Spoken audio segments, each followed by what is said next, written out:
Hi, beautiful viewers. Welcome back to the channel, Beautiful Awakening with Shantia. So today we're doing another pick a card reading, and the topic is going to be on what is your past life gift or gifts. So that's part one, and then we're going to get clarifiers about how you can get attuned to your gift or gifts. If you're alive now, then no doubt you have a past life gift or a set of gifts that are here to help you in this lifetime to get clarity or just find ease and flow with your life. So we're going to get clarity on all of that today. I hope you guys are enjoying these pick a card readings. Thank you so much for supporting the channel. If you're new to this channel is dedicated to your transformation, your alignment, as well as your healing. On to the pile preparation. Hey viewers, welcome to the pile preparation. So I'm going to do 4 piles today on what are your past life gift or gifts. So let's just go ahead and start. Right, my guides, your guides, help me in this reading today of the collective and with the collective. So we are trying to find the past life gifts or gifts. So for pile number 1, guides, what is pile number 1's past life gift or gifts of the collective?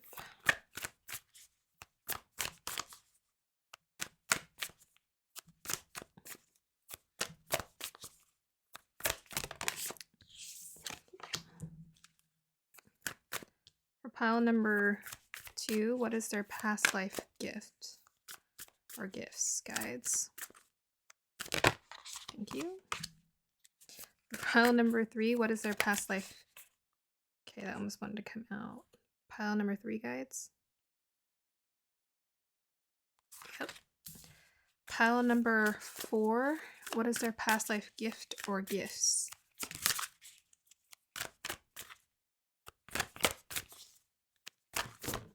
Okay. Ooh, it fell down.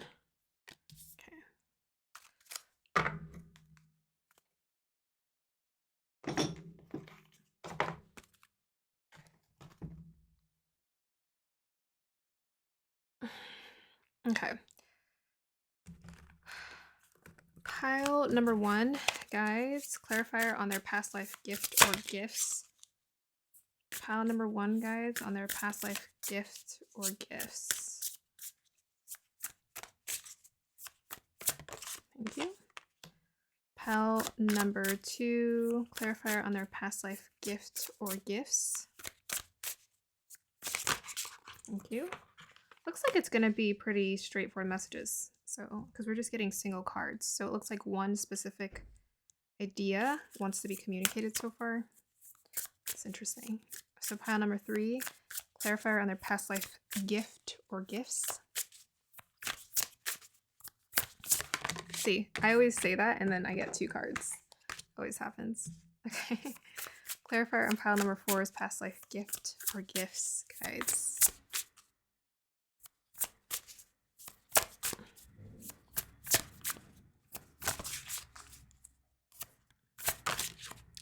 Thank you.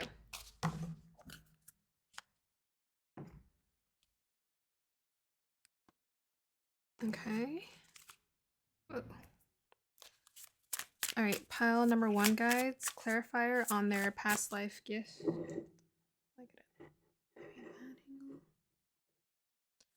Pile number 1, clarifier on their past life gift or gifts. Whoa. Okay, that was a lot. Pile number 2, clarifier on their past life gift. Okay. Pile, can I get a clarifier for that card? Thank you. Pile number 3, clarifier on their past life gift or gifts. Thank you. Can I get a clarifier for that card, please? Thank you. Pile number 4, clarifier for the past life gift or gifts, guides. Thank you. Can I get a clarifier for that card, please? Oh, okay. Wow. All right. So, let's see what we have so far. Camera looks a little bit crooked. Let's try to see if we can modify this ever so slightly. Does that look a little bit straighter? Okay. Pile number 1, clarifier on their past life gifts or gifts guides. Clarifier on their past life gift or gifts. Pile number 2, clarifier on their past life gift or gifts. Pile number 3, clarifier on their past life gift or gifts. Pile number 4, clarifier on their past life gift or gifts. Thank you. All right.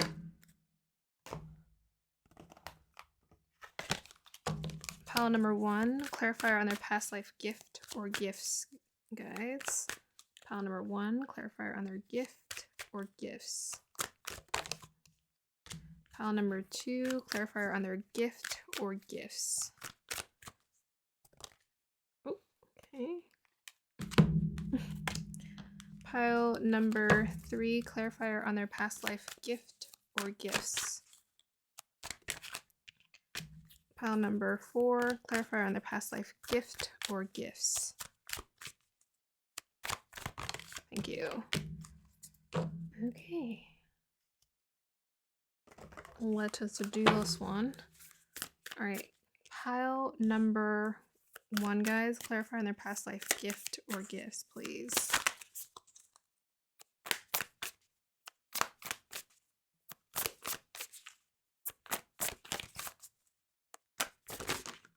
Thank you.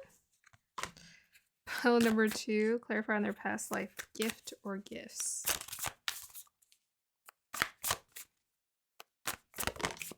Thank you. Oops. Pile number 3, clarify on their past life gift or gifts. I wish they weren't flipping over. I mean, there's a lot, but still. Pretty much most of these are like flipping over, and I'm just like, stop doing that, because I like my imagination to go wild when I do these readings. Clarify for pile number 4 on their past life gift or gifts. I don't know. I think I might maybe the next reading try doing the crystal readings first before I do this.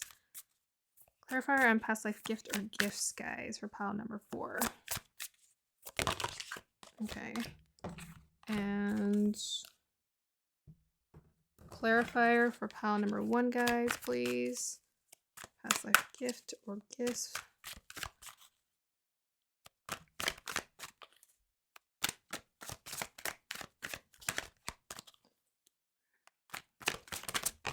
Thank you. Any more that wants to come out for pile number 1? Thank you. Pile number 2, guides. Thank you. Wow, that was a lot. This is going to be a long reading already now. Clarify pile number 3, guides.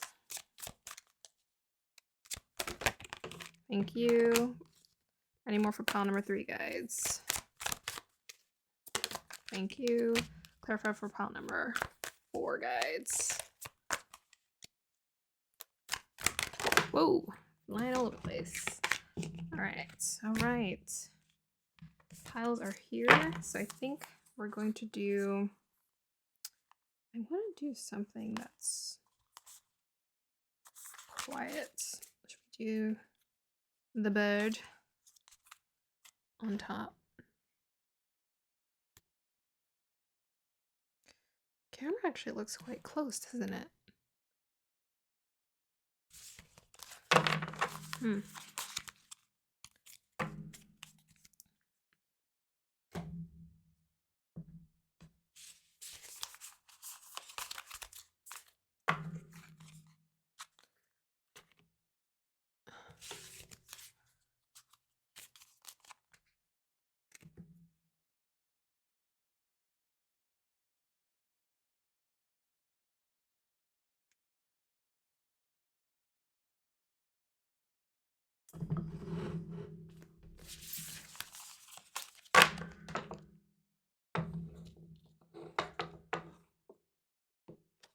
Sorry about these here.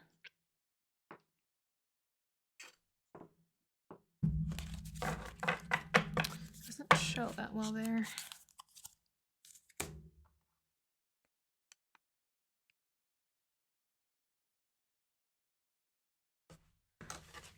Okay.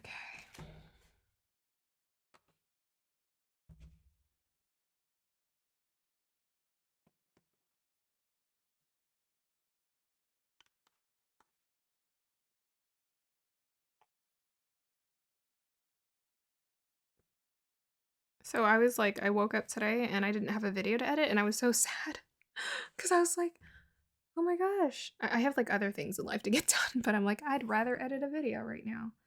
I didn't have anything to edit, so I'm like, I have to start creating something so I have something to edit. But yeah, I recognize that I've just been in it's a flow state. And I'm a manifesting generator, so we have a tendency to get in really strong flow states. And I realized, because I was self-reflecting on like my journey, and I realized I get into these intensive flow states whenever I want to like learn something, or I'm like, I just get into these like obsessive flow states where I just keep doing something. And it's so subconscious because I don't think of it like I need to master this. It's like a part of my personality. When I really get fixed on something I really like, I just naturally gravitate towards um, trying to be in a flow state as much as possible. It's fun. But artists, if you're creative at anything where you get lost in something, I mean, we all get into flow states, but if you're creative at anything, oh, flow state. And it's like the most peaceful place to be. That's why it's like losing hours of sleep. Who cares? I mean, get your sleep. Get your sleep. But when you're fixed on something, it's like the universe just gives you energy and you just can keep going. Okay, so the hardest part sometimes is just getting these cards where I want it. Okay, let me see. All right, I got some new crystals, so I'm hoping one of them will get picked, but we'll see. I will try to do the pendulum later, so I might just want to pull that out. We'll see if it gets picked first. Okay, pile number 1, guides. Align me with the crystal that connects with pile number 1.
Pile number 2.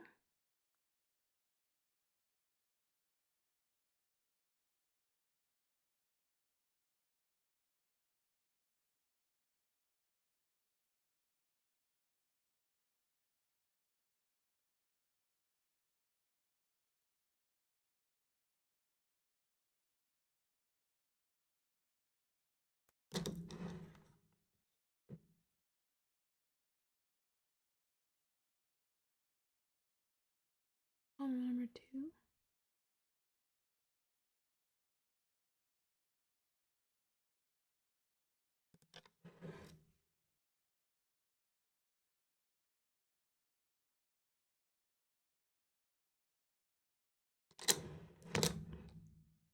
Pile number 2.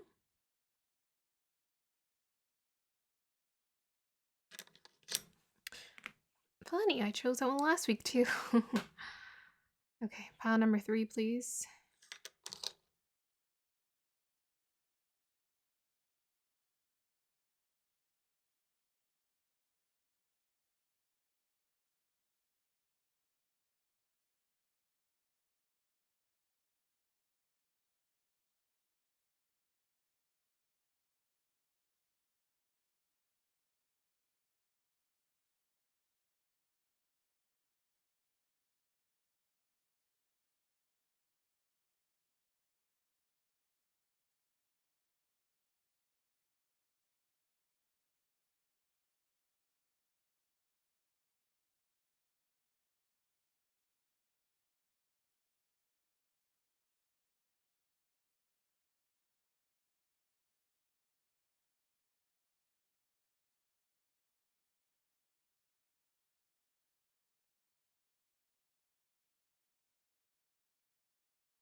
Pile number 3.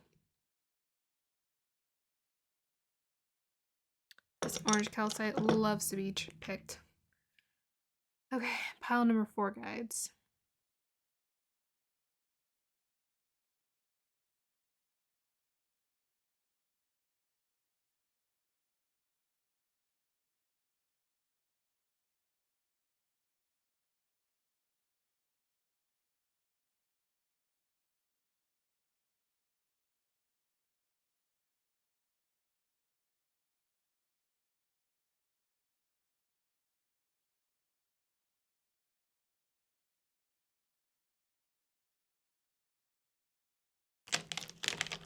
Pile number 4.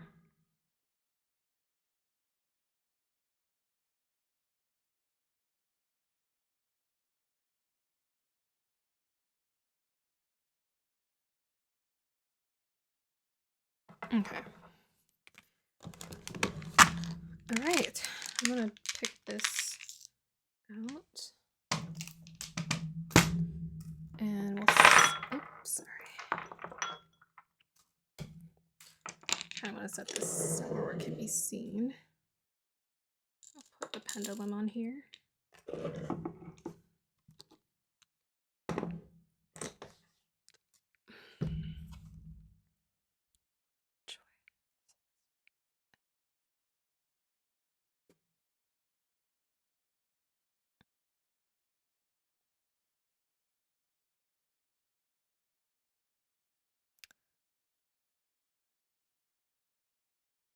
All right, beautiful viewers, so let me go ahead and introduce the piles to you. So we have pile number 1 with hematite. We have pile number 2 with black tourmaline. We have pile number 3 with orange calcite. And we have pile number 4 with blue lace agate. Just take your time, inhale deeply, exhale deeply. Meditate on the pile or the piles that resonate with you. My candle just went out. Okay. And here is the singing bowl.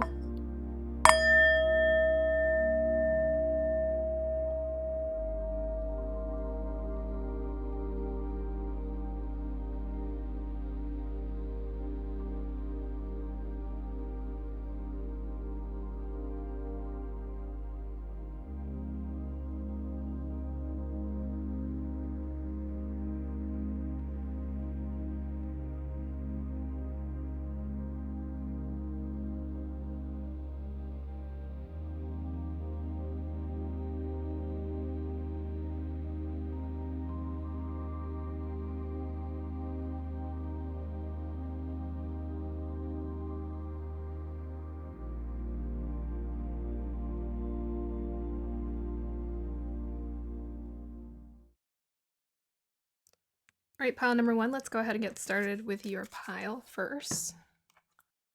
Hi, pile number 1. If you chose the hematite, then this is your reading. So I'm going to go ahead and read your crystal first, and then I'll read your cards, and then we'll get clarifiers. So what is your past life gift or gifts is what we are looking into right now.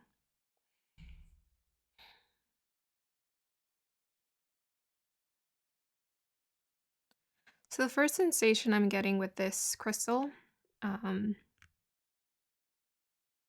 hearing like a sound, and it sounds quite singular, instinct.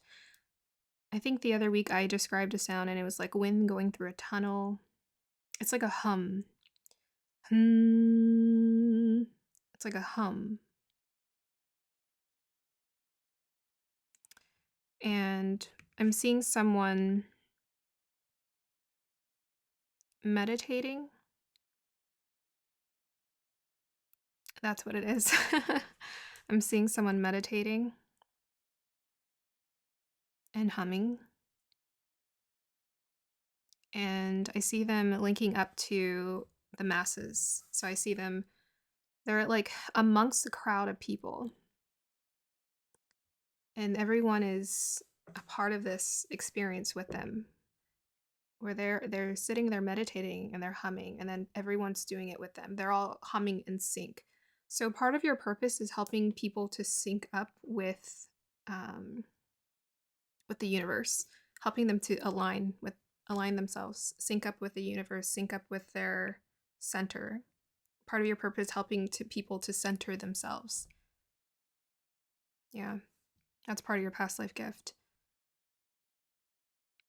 I mean, hematite is very much a grounding crystal because it's quite heavy. So I'm seeing someone sitting very still. I was watching someone the other day, and they were a spiritual leader, and they were helping people to. They were answering their questions, but they always emphasize the importance of right posture. So I think with hematite and the grounding and the weight of it is you help people to be more present in their bodies. Yeah. You're here to help people be more present in their bodies.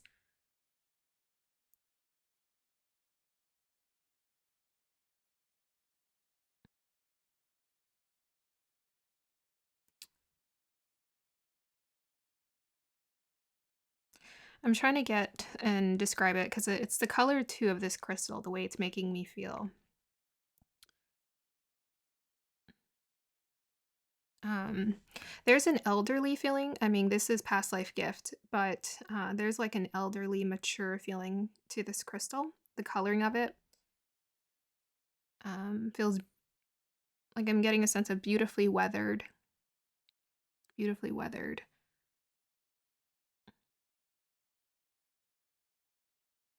Yes, I'm just seeing very much spiritual leader energy coming through for this pile. I'm seeing someone um, very much just sitting up there, like a meditation. I'm not really sure, like a meditation teacher who's sitting up on stage looking at his students, very still. And they're very still and they're just quietly, they communicate to their students through, um, it's like it's through the body. So they demonstrate how to meditate properly. It's through the body and it's through their eyes. I'm just seeing someone who's using their eyes and they're very observant. So part of your past life gift is also you're very observant of other people, the nature of humanity, psychology, very much physical body language. You're very good at reading people's body language and understanding,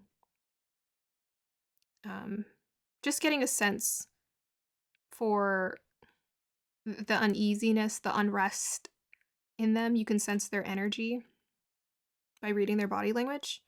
But I'm just seeing someone who's the teacher who's on stage, the meditation teacher. He's just his eyes are roaming the crowd, and he's just looking at the students, and the students are looking up at him, and they just know through his eyes that they're like, okay, I need to adjust my posture. So it may not just be literally meditation; it might be other things too. So this could very much be like I'm seeing like a violin teacher correct his students' posture. So something about correcting posture, correcting people's physical stature, or just yeah, very much like a teacher, a coach. It's very much like physical. It's about the way they hold themselves, hold their posture, hold their stance. And the energy I'm getting from this teacher, he's not talking. He's directing with his body. He's showing them with the. He's either demonstrating or he's grabbing. Not. I'm seeing the violinist teacher. The violinist teacher is grabbing the student's arm and adjusting it and moving it and saying, "Hey, put it here." Well, they're not talking in my imagination, but they're just adjusting the body. So something about body, very much maybe physical health in all forms, helping people to align with themselves physically, get in sync with themselves. Um, yeah. So maybe like eating healthy, any kind of holistic lifestyle for this pile, I think would be teaching anyone in any sense holistically through how to live, how to be attuned to their body through exercise, through right posture. But there's a lot of stillness here as well. It's like mastering stillness. Very much disciplined in the sense like, okay, like hold it very still here, hold it like this. Very much, yeah, there's like a sort of strict discipline that comes with this energy. Okay, let me see if I can get anything else. I think we're good.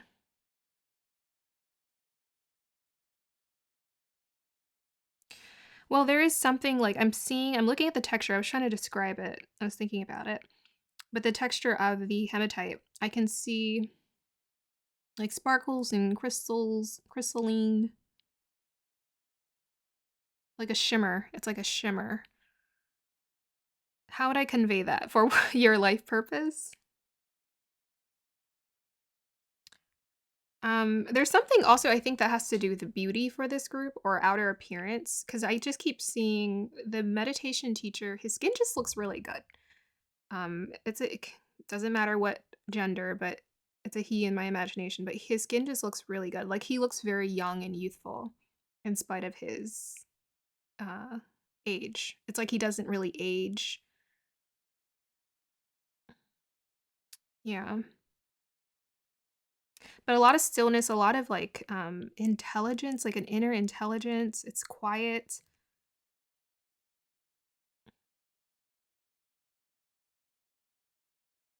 Okay. We're gonna end it there. Let's go ahead and look at your cards. And we got a lot. So get ready, get comfortable. All right, so first card we have here is animal guardian, trust in your instincts. We have here student, beautifully. See, that's why I was seeing students. We have here alchemist. And we also have here wise leadership. We have here thinker. Yeah, see, that's why I was seeing someone who's very observant. And we have here star, good fortune. We have here house 12, sun, and house 4. Let me put these houses together. Actually, no, they can stay in the middle. And then we also have here passion.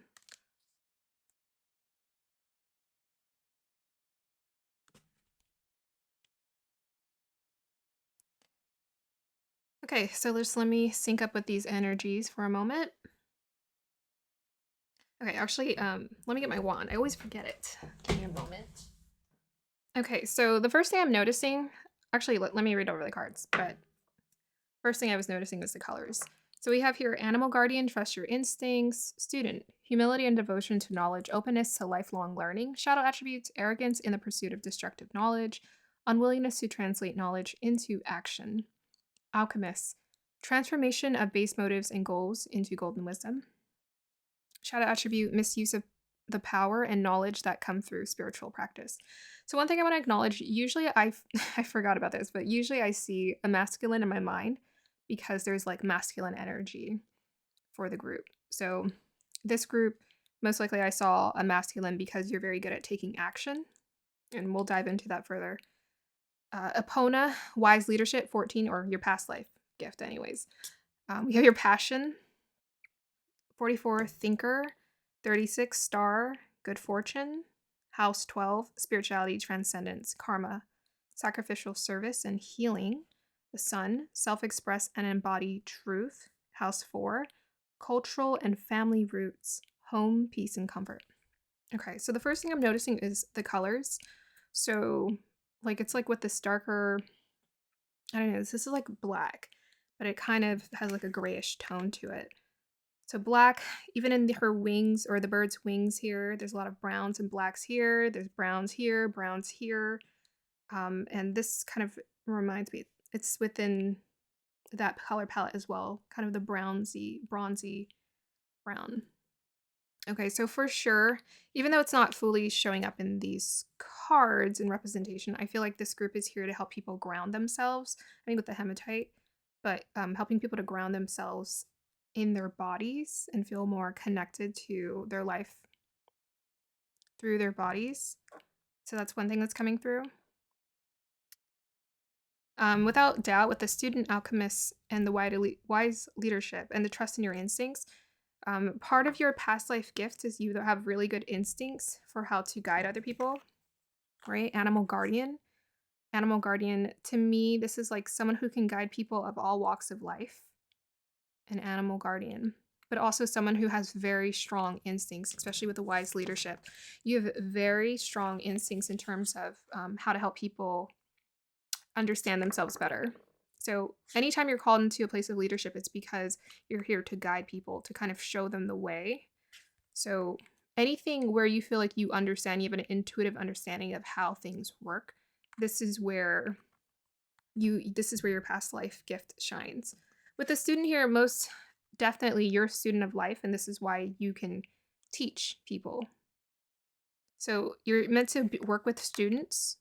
You're meant to work with students. You're meant to have followers. You're meant to have a group of people who are looking up to you to understand how life works and how to do better. Like even the student, it's like a boy, and he's part of a tree, the tree of life, and there's like all these books of knowledge attached to it. So you're very much this group. You have the ability to just accumulate a lot of knowledge. You have accumulated knowledge. You've accumulated lots of knowledge over your past lifetimes in terms of how this world works.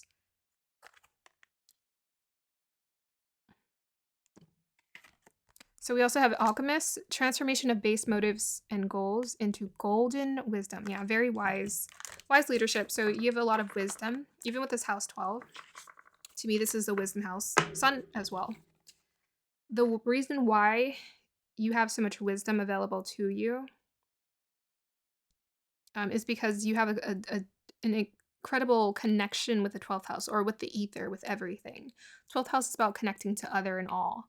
So you're very much connected. I was seeing a teacher who was he was dressed in the same clothes as his students, and he blended into the crowd, but people still looked up to him for guidance. So you're one who blends into the crowd, but you can it's because you know how to be one with all. So that's part of your past life gift, is being one with all and accessing knowledge of all sorts. Like house 12 is unlimited knowledge about anything. You have access to unlimited knowledge about anything.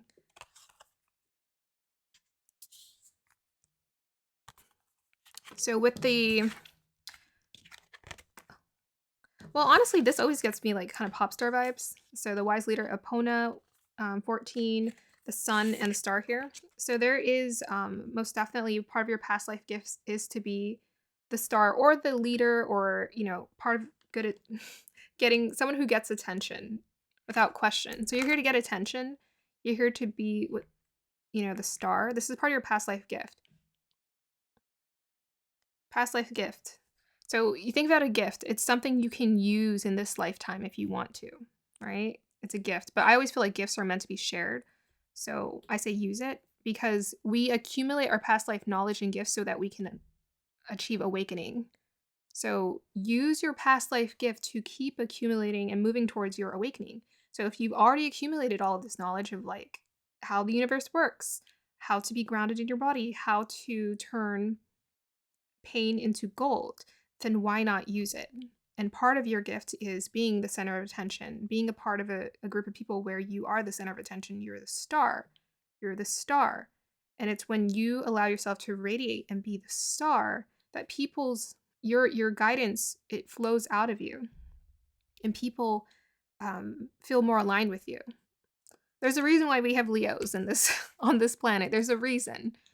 There is a reason. We feed off of that energy. Okay, so the good fortune also stands out to me here. So I feel like you've accumulated so much past life good karma. You're here to experience a lot of good luck in terms of people just offering you, especially with the sun energy, people just offering you opportunities, places to stay, I don't know, abundance. So there's a lot of good fortune that is meant to come into your life. But this is accumulated positive karma. And if there's one thing I know about good karma, is it keeps rolling on into the next lifetime. So if anything, whatever you accumulate in this lifetime, continuing to build that good karma will help you to reap the rewards of this good fortune.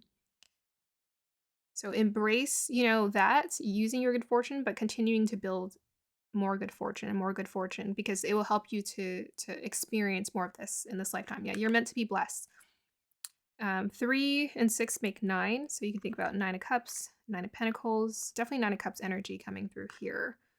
3 is about Trinity, where everything's connected, mind, body, spirit.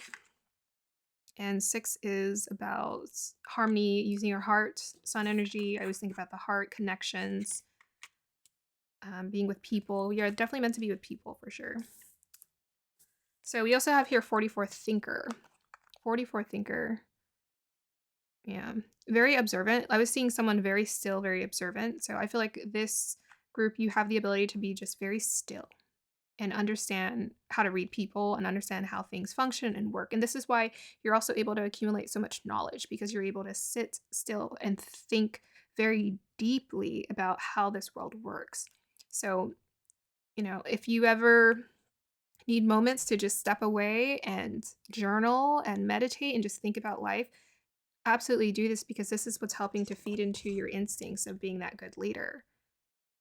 Just allowing yourself to space out and think about the world and think about how things work. Allow yourself to do that.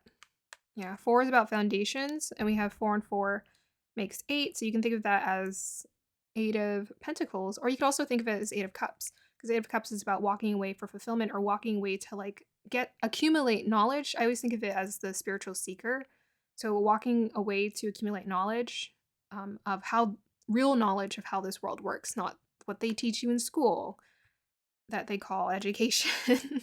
I honestly loved school, but when you start using your observation skills, which you absolutely have, impeccable observation skills, then you can really understand how the world works. So we have another 4 here. Yeah, very grounded for this group. You're very grounded. That's part of your gift, is to be grounded. So I would say the advice that's coming through is, if you want to tap further into your past life gift, um, meditate for sure, or find things where you can be still. Find things that help you to be very still, whether that's knitting or reading a book. Do those things more often, because those are probably where you're naturally just training yourself. You're allowing yourself to sink into the energies of your gifts. That way you can be brought out when needed. Yeah. This group for sure, shyness, set it aside if it ever does come up. I'm not really getting any shy energy, but sometimes sun in 12th house can, even sun in 4th house, because they like comfort, they like quiet. So I think this group, you like quiet, you like comfort. Allow yourself to step out of that comfort zone, but also listen to your instincts in terms of how you want to find your people, because for sure I need a lot of quiet for what I do, and I can't I like I like having fun and craziness, but I need a lot of quiet.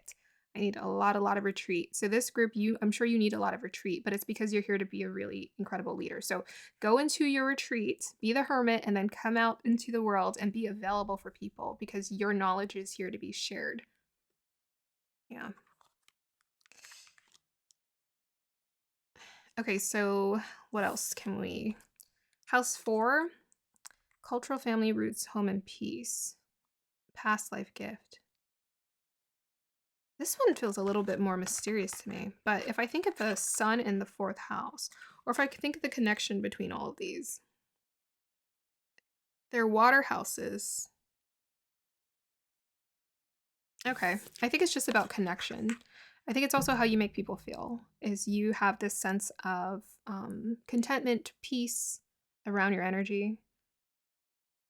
When I think of sun in the 4th house, to me, these people are very close with their family. Maybe you're also here to create a beautiful, beautiful family. Or, I mean, this is your past life gift, right? Was feeling connected with family, or feeling connected with your roots, strong roots.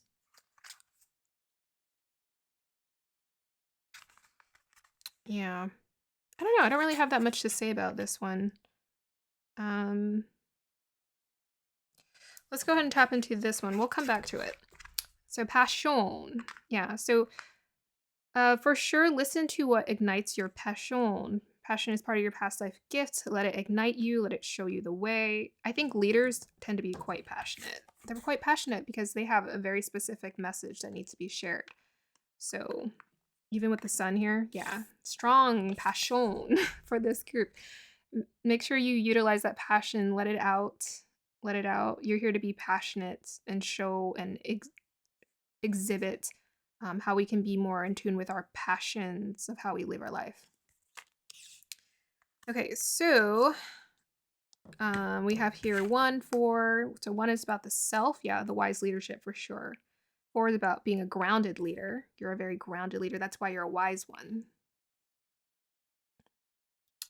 I guess 4 could be also be grounded too, because it's about like connection to your roots, right? Connected to the roots.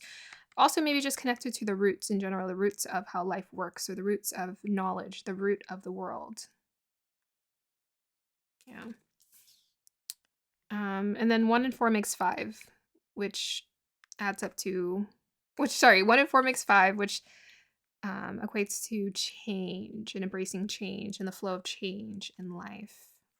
Okay, so let's go ahead and get some clarifiers.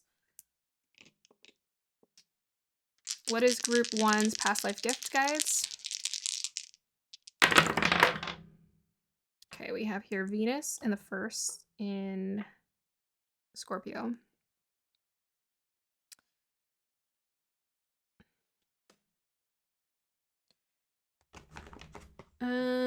Okay, so Venus is about the pleasures of life. First house, that's definitely like someone who's meant to be seen, meant to be a leader. Scorpio, whew, Scorpio is deep. Yeah, there we go again with the water energy for this group.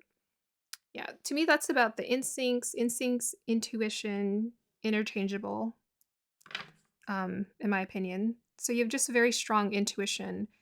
And I would say Venus, when it comes to understanding, and in the first house, yeah, to me, it's about teaching people to be aligned with themselves, understanding the self on the deepest level. It's very much like Pluto in the first house energy.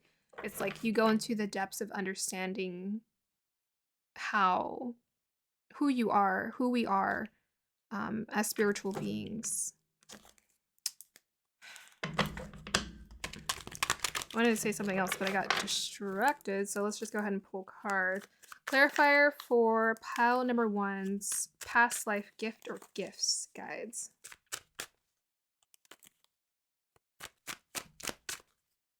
Yeah, I mean, I also feel like Venus, because it is about beauty and because I was seeing the glitter and the shimmer. I feel like you're also here to just show people how to take care of themselves as well, intuitively, and also take care of their emotions with that. Scorpios take care of that emotional storms they experience within them.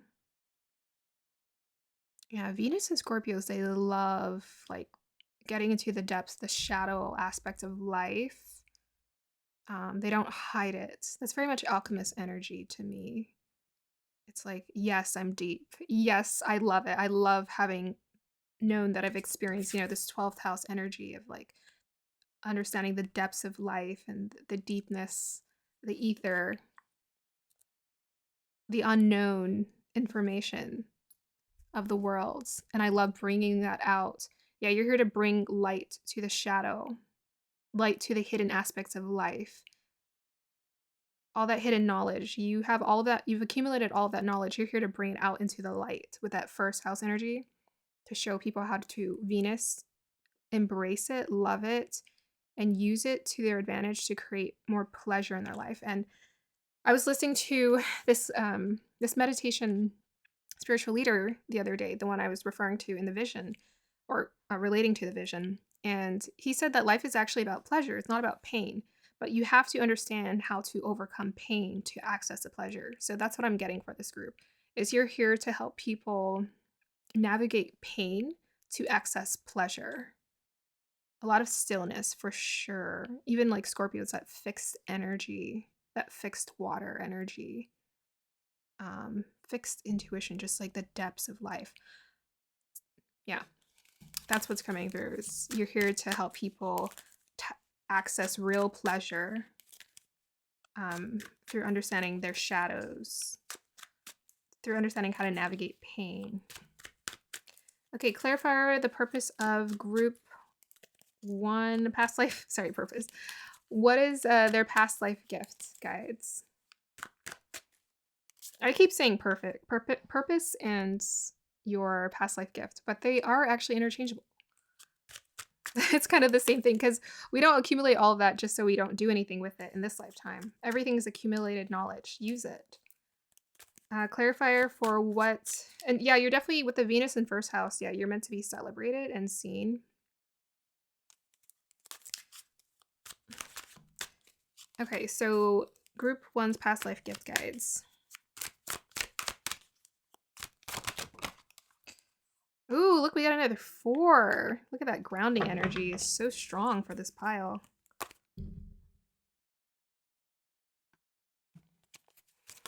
Ooh. Okay, we're not going to take that because that was kind of messy. Clarifier for the 4 of Pentacles guides. Okay. King of Pentacles. All right. Yep. You are here to help people get grounded. Very, very, very, very grounded in this reality. Not run away from it. Yeah. Look at that. King of Pentacles. Leader. You're meant to be the leader who helps people to get grounded in this reality. Grounded in their bodies. Could also be like, you know, if you think about like Virgo, Taurus, or Capricorn energy. I'm feeling more like Taurus and Capricorn, Taurus and Virgo in terms of like health, and healing and helping people to get in their bodies physically. Yeah. Okay, so let's go ahead and get some clarifiers on how you can get aligned with this past life gift a little bit better so you can access it. Guys, how can pile number 1 access this past life gift better or get aligned with it better? Okay, so we have here 5 of Cups. All right, can I get a clarifier for 5 of Cups, please? Okay, hold on. We have the Justice card. Okay, so it's about balancing emotions. Okay, how can I get a clarifier for this tarot reading, guys?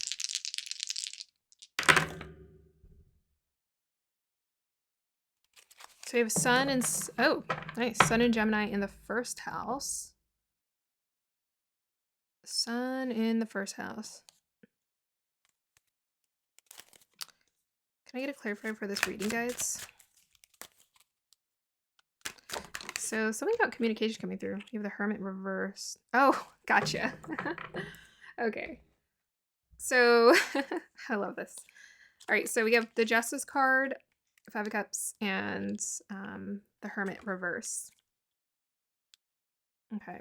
Well, I think one of the messages that wanted to come through is to just balance your emotions a little better with the Justice card and the 5 of Cups. Balance your emotions, but also stop hiding with the Hermit reverse.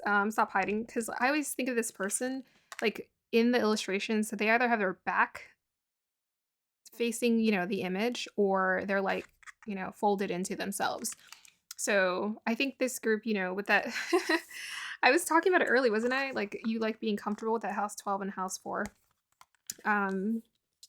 Yeah, be willing to get out of your comfort zone. You're here to be a leader. And specifically, you're here to be a leader to communicate about and talk about and let people know what this knowledge is with the, like the Gemini, the Sun in the first house. Yeah, people need to see you. So they need to see you. They need to hear you. They need to listen to you. They need to be shown or demonstrated by you how to be better, how to heal in this world. So you need to come out.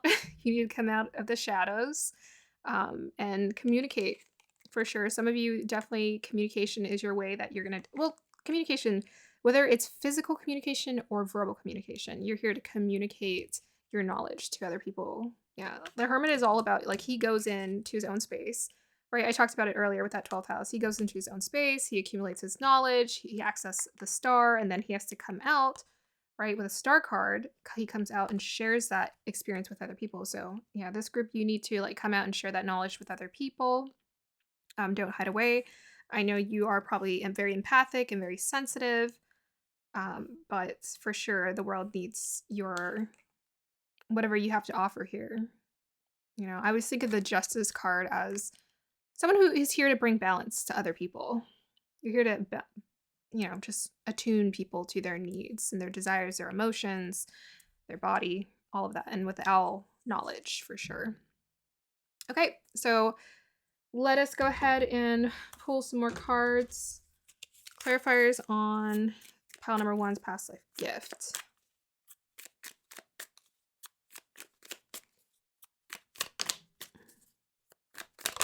Okay, so we have here, for me, money is limitless and easy to create. And we have here, I celebrate each goal I accomplish with joy and gratitude. Those are kind of interesting. I feel like that kind of throws me off a little bit. Let me see if I can interpret it. I feel like these are advice cards. Okay, so what's coming for through for this pile is make sure you celebrate each goal that you accomplish with joy and gratitude. I would say this is very important. This is something I had to learn. I write down, I make a list of things I have to do in the day, and I check them off just so it helps me to feel accomplished. And I think for this like leadership energy that's coming through for this group, and it's coming through for you to bring it out into this lifetime as well. Um, Most definitely, this is what's going to help you to align better. Is just like celebrating every little bit of accomplishment that you do on a day basis. Joy and gratitude. And then we have here, for me, money is limitless and easy to create. Yeah, so sometimes what pulls us away from our destiny, what pulls us away from our calling is this fear of like money, right? Or yeah, it's like you're a very grounded person. Maybe you're very grounded in terms of like understanding the world and the knowledge, but maybe there's a little bit of root chakra energy that needs to be healed in terms of knowing that you're safe to receive and safe, um, most definitely safe for the universe to reward you. But another way to interpret this also is that this is something you've become acquainted with is that limitless prosperity. So just dial further into that. That's what you're here to experience, that good karma with the star card and good fortune. You're here to experience that good karma. So most definitely let that in, let it come in. People want to celebrate you. And even with the celebrate each goal, I think people also want to celebrate your goals as well because you're here to be a leader and you're the type of person who's going to set goals that are in alignment with the masses as well. So allow that to happen as well. All right, so that is going to be the end of your reading, pile number 1. I hope you guys enjoyed that. Let me know if it resonated, and I hope you have a wonderful day or evening. If you want to work with me personally, just let me know. All of my information is in the description box down below. Thank you. Hi, pile number 2. If you chose the black tourmaline, this is your reading. So we're going to find out what is your past life gift or gifts. And I'm going to read your crystal, the cards, and then I'll get clarifiers. So let's go ahead and get started. So what is your past life gift or gifts? Oops. Keep that centered here. Okay, so I'll just go ahead and describe to you guys the first thing I'm seeing. So the first image I'm getting is I'm seeing like a woman and she looks like a mermaid. How would I interpret that? Past life gifts. Well, maybe you have a very strong intuition, or you have, you think of mermaids, they are sirens. So maybe you have the ability to just kind of pull or draw people to you. Maybe beauty is part of one of your gifts as well. So yeah, I'm seeing a mermaid. Yeah, mermaids are sirens. They're beautiful. They're connected to water. So there's like a sensual, natural connection to beauty and to sensuality. Um, Sirens also, they're all about calling people to them. So maybe there's something about, you're here to draw people to you, draw to people. Okay, I can talk. Draw people to you as if you're nectar or you're honey. So they're drawn to you. It's the first thing that's coming through.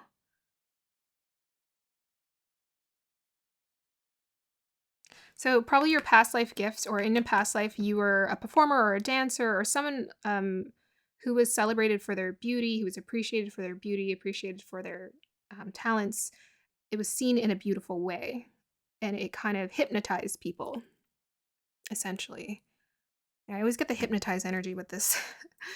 It's so funny. It comes different every time, though. I love it. There's also a little bit, I always get the fiery energy from this. There's connection. I'm seeing embers in the dark.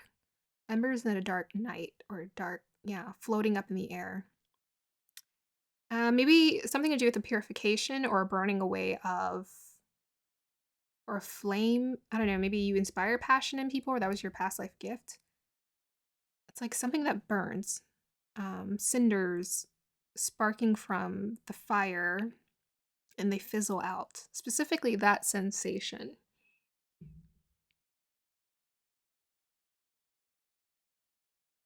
I feel like it's the same concept of like the hypnotizing energy because when I watch fire, it's very mesmerizing to watch. Um,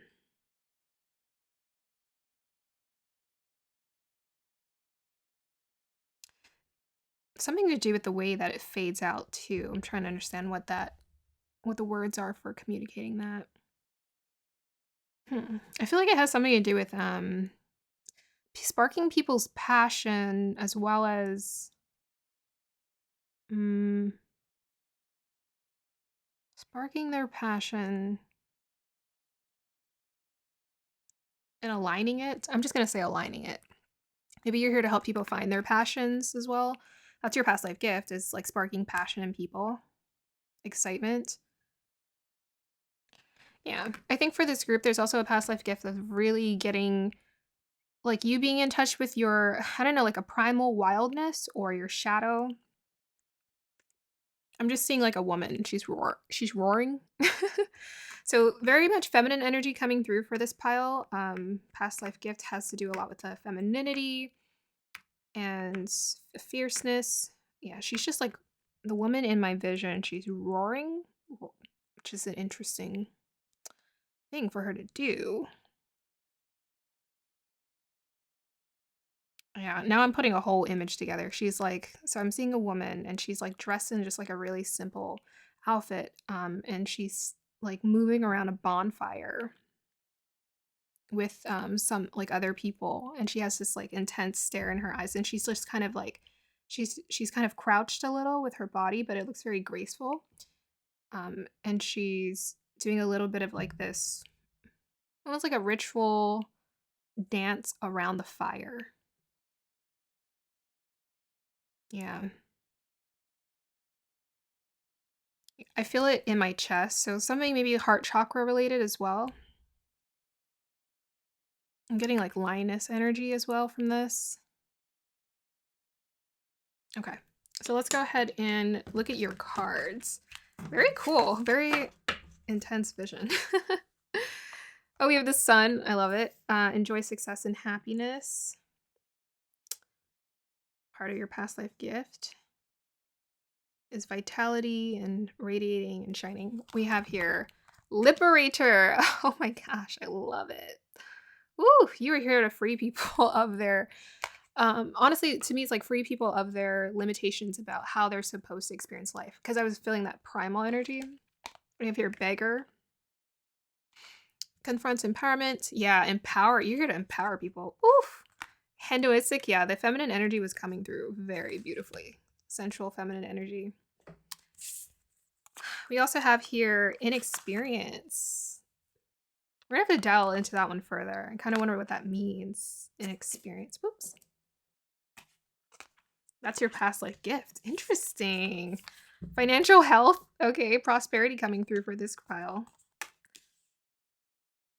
We also have here Venus. Wow. So financial health, Hinduist, and Venus. You're here to your past life gift is experience the pleasure of life. Pleasure.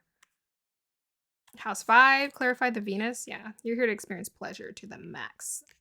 Because I feel like whatever you've accumulated in your past life, you're here to experience it again, just on a different level, and then build up that like that power as well. You have here soul lesson, perception, third eye chakra. And we also have here imagine 20. Put that up here. Cool. Okay, so the first thing I'm noticing, lots of twos. We have 20, 21, and 42. So 2 is about duality. I feel like I'm getting duality from this group because it feels like you have like an interesting duality to your energy here. Duality. What else can it mean? Connecting with other people. 2, balancing, finding balance in life. Okay, let's go ahead and look at your cards. So we have here sun, enjoy happiness and success. Liberator, light attributes is free yourself and others from outmoded beliefs, releasing negative thought patterns. Shadow attributes, imposing your own tyranny over those you claim to liberate, ignoring legitimate constraints. Beggar, light attributes, confronts empowerment at the level of physical survival. Wow, so that's about helping people to be in their bodies. Awakens the spiritual authority of humility, compassion, and self-esteem. Lioness.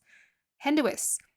Light attributes. Inspires creative energy to embrace the good things in life. Celebrates the beauty in yourself. Yeah. Yeah, there's a lot of beauty around this group. You guys are probably very attractive, or people find you attractive, whether it's your looks or your personality, people are drawn to you. This is what you're here to reap the rewards of, as well as it's just part of your gift. So beauty is part of your gift. 20, imagine.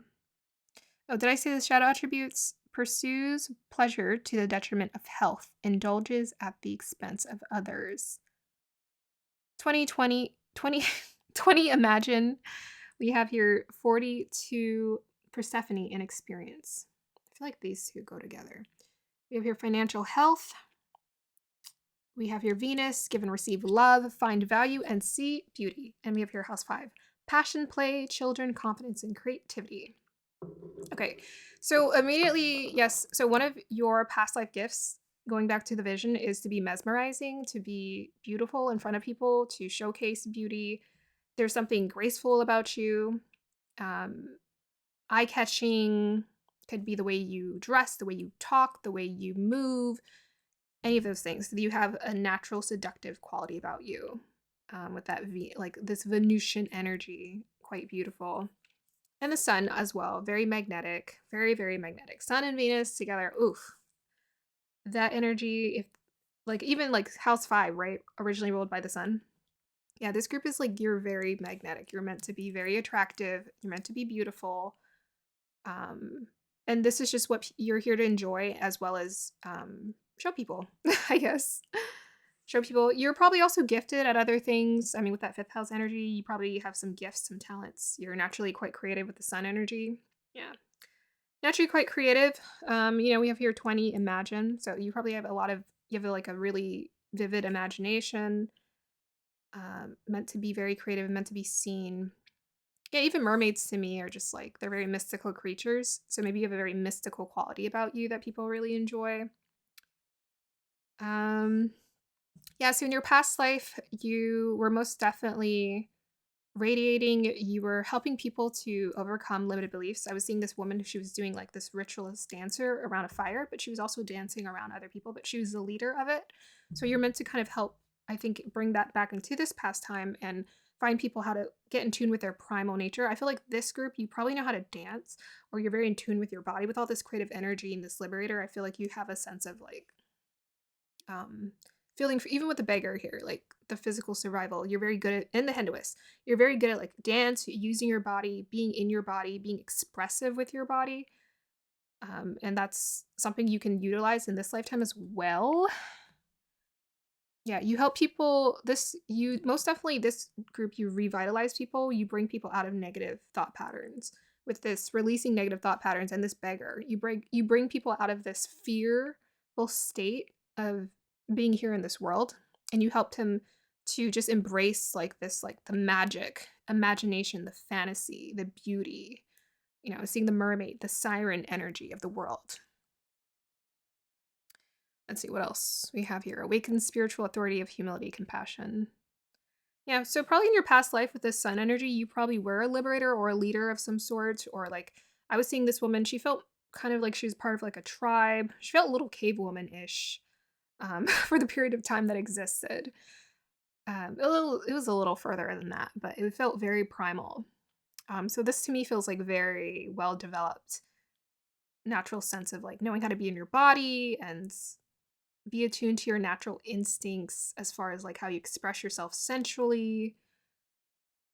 What else? Yeah, you probably helped people. You helped people in the tribe. I was seeing someone, I guess she could have been a leader because I was getting lioness energy, but she felt very like sisterhood. It felt very sisterhood leader. Sisterhood queen priestess leader. If I were to describe it in my colorful vocabulary. Hinduists. Oh wait, hold on. Awakens this. Let's go back to the beggar. Awakens the spiritual authority of humility, compassion, and self-esteem. Yeah, I think most definitely your past life gifts was you empowering, like this with the Venus in the 5th, the sun energy, liberator. Like you most definitely empowered people. without question. So that was your past life gift, that you just empowered people to just like believe in themselves, to believe in their capabilities, as well as tuning in with their emotions, to just being a lot more kind to themselves as well. With the Hinduist, yeah, this is about beauty, enjoying the beauty of life, the pleasures of life. Venus in fifth house, very much pleasures of life. So your past life, you enjoyed the pleasures of life, and you're here to experience it again. Everything is accumulated. Um, so Venus to me, the what it helps do, it helps us to just be like, life is about pleasure. I was saying this to the previous group. Life is about pleasure. It's not about pain. I mean, pain is there to experience, but people always say, "Oh, it's not always good." But the thing is, it's meant to be really good if you want it to. I follow the teachings of Abraham Hicks, and Abraham Hicks is always like, our natural state is joy and happiness. Whenever you're not in that natural state, you're out of alignment. So it doesn't mean it's a bad thing. It just means, okay, how do I find alignment? Well, part of it is actually just enjoying the pleasures of life. And this is what this group to me is, you're naturally attuned to enjoying the pleasures of life.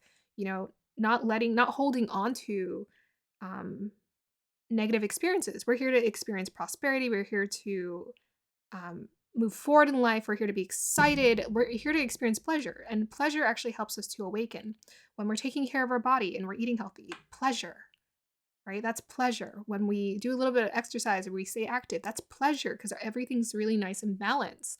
When we're expressing ourselves, with Venus in fifth, pleasure. You're here to show people how to enjoy pleasure in life.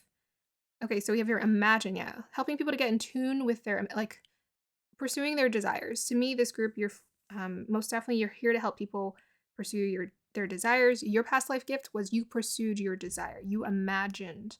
You allowed yourself to imagine beyond the limited circumstances, which is why financial health is here.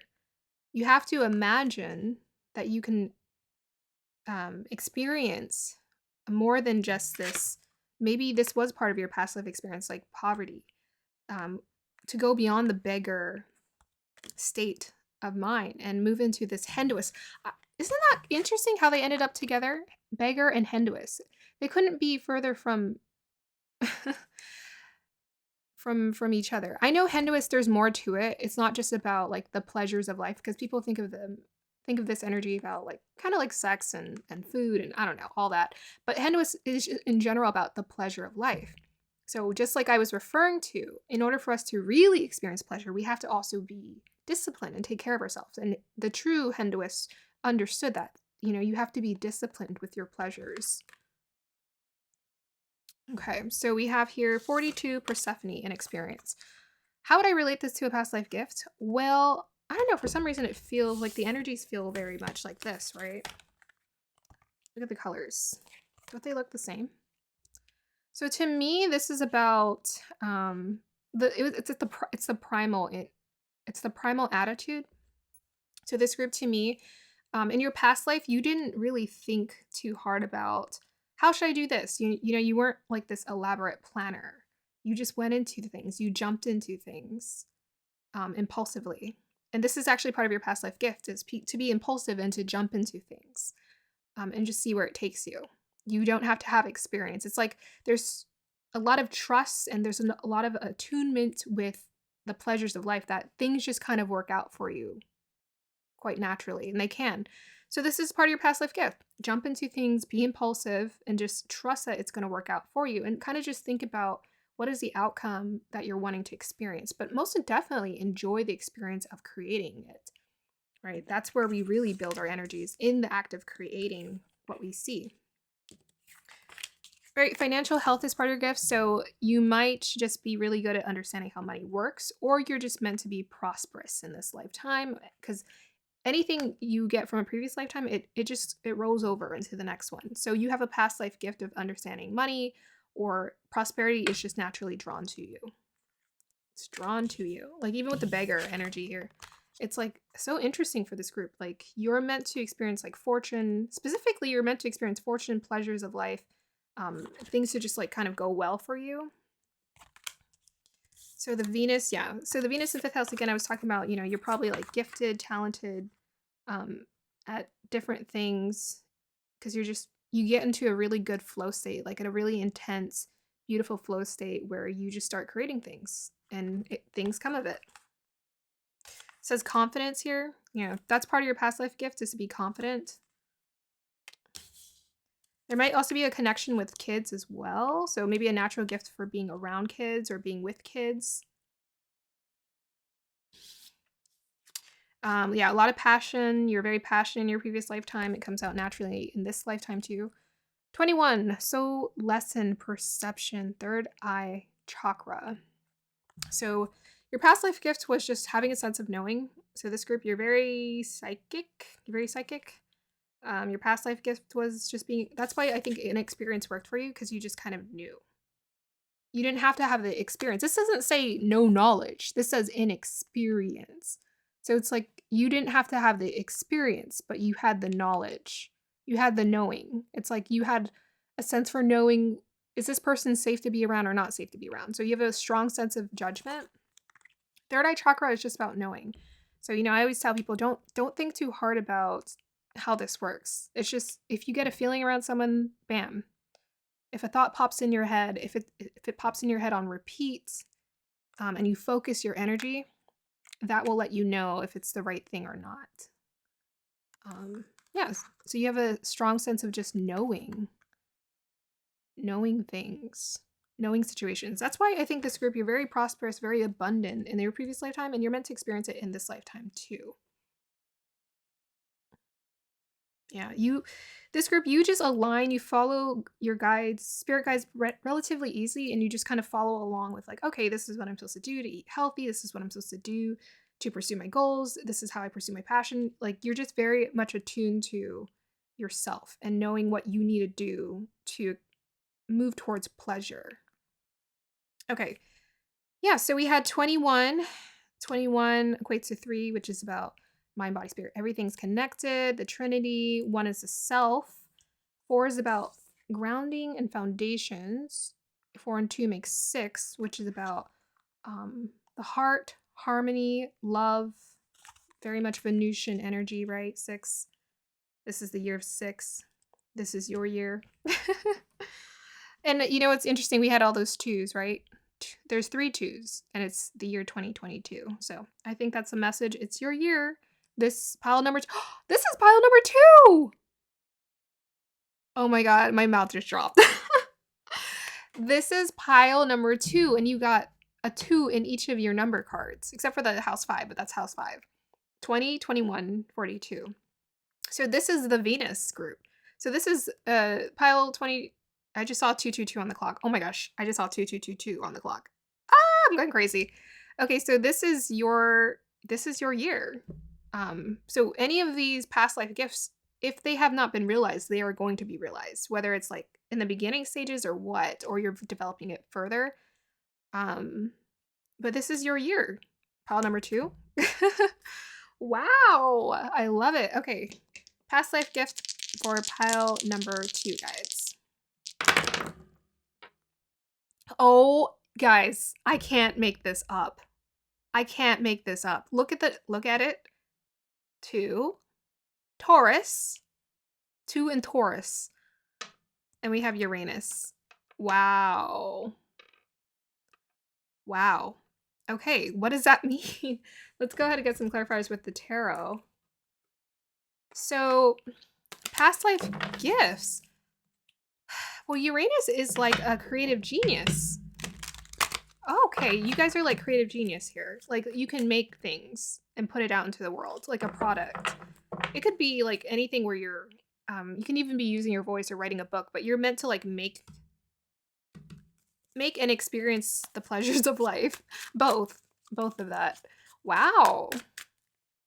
Creative genius when it comes to creativity for this group. Big time. Wow. Taurus energy in the second house. So the second house, yeah, that's the house of possessions. Wow, with financial health. Yeah, this group, prosperity is most definitely your gift. I think so. If you have not, if you're not in the point in your life right now where you're experiencing like a lot of prosperity with money just coming in, this is kind of meant to be reaped in this lifetime as well. And it's like Uranus energy. It's going to kind of hit you randomly at once. because it's like this group, I think you're meant to like re-experience this in every lifetime because you mastered it in previous lifetimes. So now it's just like you get to a point in each lifetime where you just you bring in the wealth with ease because you just align with pleasure with ease, with desire with ease. Wow. Can I get a clarifier for this Uranus and Taurus in the second house, please? Okay, that just flipped out. We have King of Wands and Temperance. Can I get a clarifier for Uranus, Taurus in the second house, please? The Fool. Okay. Look at that inexperience. Wow, I love it. Yeah, you guys can just jump into life and life just catches you because you have an innate trust. It's like primal. It's like in you. It's in you. You don't really have to. Wow. All right, so we have King of Wands, very representative of Sun energy here, Leo energy. So Sun, Leo. So you might have some Leo with the fifth house. You probably have some Leo in your chart, if not in a very significant house for this pile, because it's all over your chart. I saw the lioness. Temperance, it's Sagittarius energy. That to me also reminds me, Sagittarius very much are liberators in the sense because they're always like, they're the warrior. They're seeking this like the knowledge and life to liberate people, liberate themselves as well. Okay. Clarifier for the Temperance card.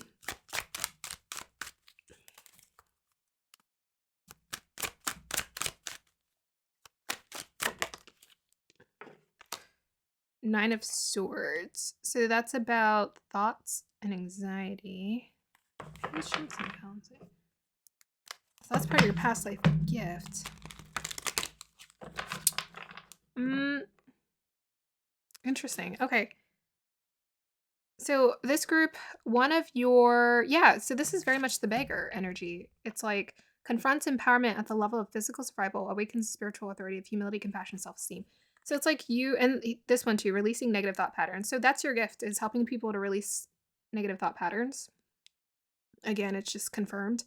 With the Temperance, that's about balancing, like finding the balance in this negativity, the terror, the dreams. Like you put people at ease. That's why I was getting the Mermaid and the Siren, is you put people at ease. It could be through your art, your creativity, through your beauty, through any kind of thing where you're expressing yourself. You're putting your individual ideas out there, your individual craft out there. That's where you touch people's hearts and you help to relieve them of the anxiety in life. Yeah, you're very much meant to lead people in this sense. Like take people out of that. Because it's like, look at that masculine, that fierce masculine fire energy coming through. You're just like, nope, not afraid. Even with a Fool. Nope, not afraid. Let's do it. Let's do it. All right, so let's see. For those of you who feel like you want to tap further into this, guides. Whoop. Okay, that just jumped out. Magician.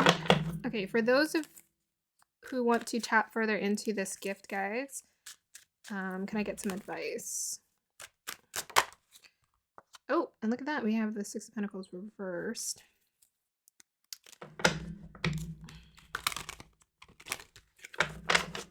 Okay, why is the Magician here? I don't know if this is a separate or same message. It might be together. Clarify for the Magician, please.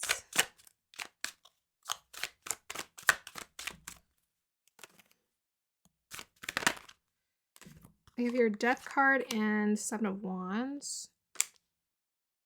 So underdog, rebel with the change energy. And the Magician reverse. How would I interpret that? Oh, okay. All right, so one of the advices for this pile, I think this is supposed to go with it too. Six of Pentacles. Okay. So for this pile, you're meant to be seen and around people for sure and work with people. With this Magician reverse, it's about like not always seeing all the tools you have available to you. So you have everything you need. You don't need the experience. You have everything you need to just go out there and succeed and thrive in the world. So it's about shifting your mindset about this. You have all the tools you need. Seven of Wands is like, I have to do it alone with the Death card. Yeah, it's like I have to do it alone. I have to figure it out on my own. Yeah, and this isn't working to your benefit, like Six of Pentacles reverse. They want you to exchange energy with other people. They want you to work with other people. So if people come to you and they're like, hey, should I do this or do it like this? Assist them. Yeah, you're here to... Let me get a clarifier for this death card. Can I get a clarifier for the death card? Yeah, 10 of Wands, 4 of Wands. Yeah. Oh, this pile. Okay. For sure, you guys, I think maybe you try to... Maybe there's some people in this group who try to figure it out on their own. They don't want you to do that at all. Like, there's, like, people who are here to help you. You have a soul tribe. You have people who just want to, like, assist you with this pentacles. They want to offer you opportunities. Yeah. So you need to allow yourself to work with people. Don't try to be the rebel and do it on your own. I think you have this, like with the Sagittarius and the Liberator energy, you have this natural sense for like, I'm a rebel, I'm going to do things on my own. And even with the Fool, you probably just like, you feel like you can do things on your own. And you can, but they want you to also be open to sharing this beautiful energy with other people, one. Two, be open to other people assisting you in building your vision here. Yeah. I always think of the Six of Pentacles as like the advanced version of the Two of Pentacles, where it's an exchange of resources, but this is like a lot of resources. It's like more money, right? More money, more resources available to us here. Okay, so can I get a clarifier for the 10 of Wands?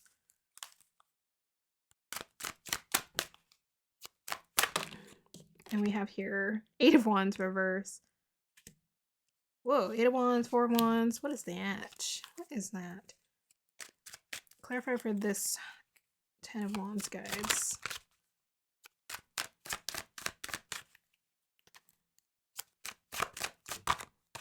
King of Pentacles. Can I get a clarifier for this 10 of Wands, guys?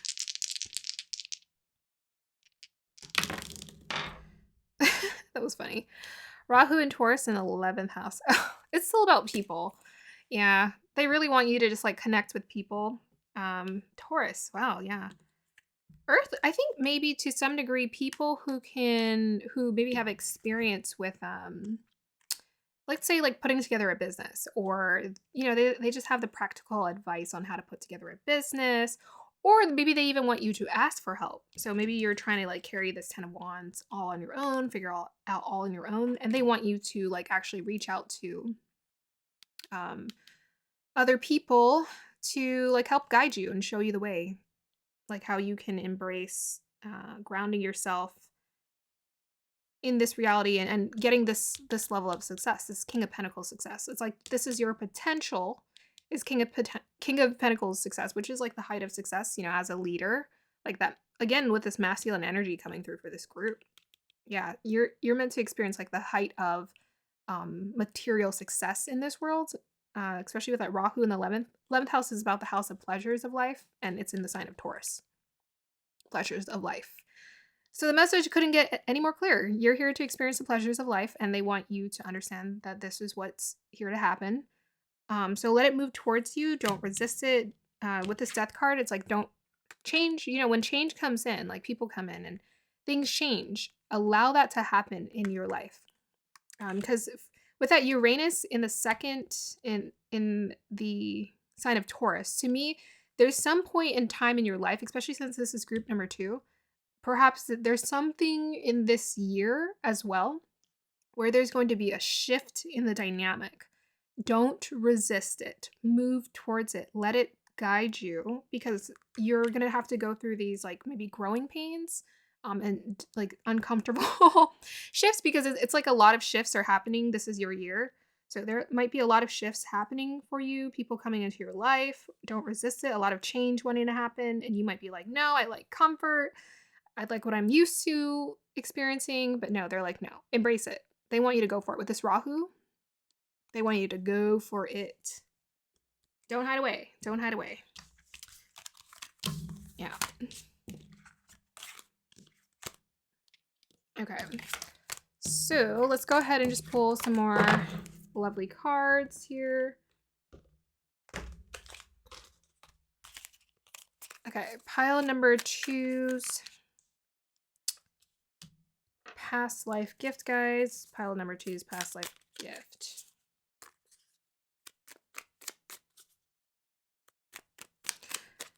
Yeah, and also with this Venus and the 4-2, which adds up to 6, which is about harmony.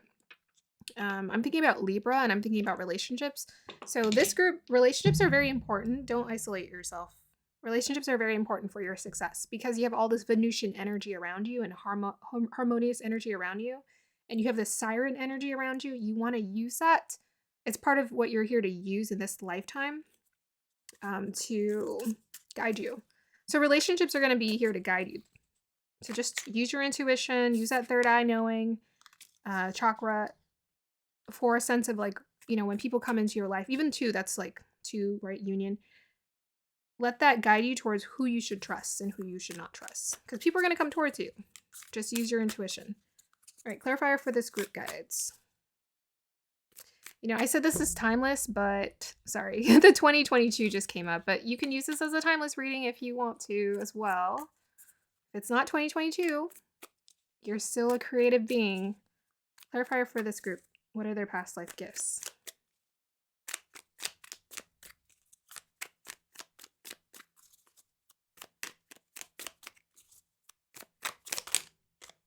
Look at that. We got the 2 relationship cards. I'm not taking those because I practically threw that one. So I'll read these. I open my heart to love and know that I deserve it. Yeah. What was I saying? My partner is cheering at the sign of my enormous success. Yeah. So with that King of Pentacles, I wouldn't be surprised if some of you have a King of Pentacles who's going to show up in your life to kind of help you, guide you. They're also probably part of your past life experience, right? It's showing up in the past life reading. So maybe they're here from a previous lifetime to kind of show you guidance. Again, you're meeting up and they're here to cheer you on for your success. You're here to, experience success. I open my heart to love and know that I deserve it. Yep, be ready. Open your heart. Open your heart. Do whatever you need to do to open your heart. And to me, that's about like enjoying life, enjoying connections. All of that opens your heart. And dive into things, kind of fearless. Okay. That is going to be the end of your reading, pile number 2. I hope you guys enjoy that. If this reading resonated with you, let me know. And if you want to work with me personally, then my information is down below. I hope you guys have a wonderful day or evening. Bye. Pile number 3. If you chose the orange calcite, this is your reading. Okay, so I'm going to read your crystal and then I will read your cards and then we'll get clarifiers about your past life gift or gifts.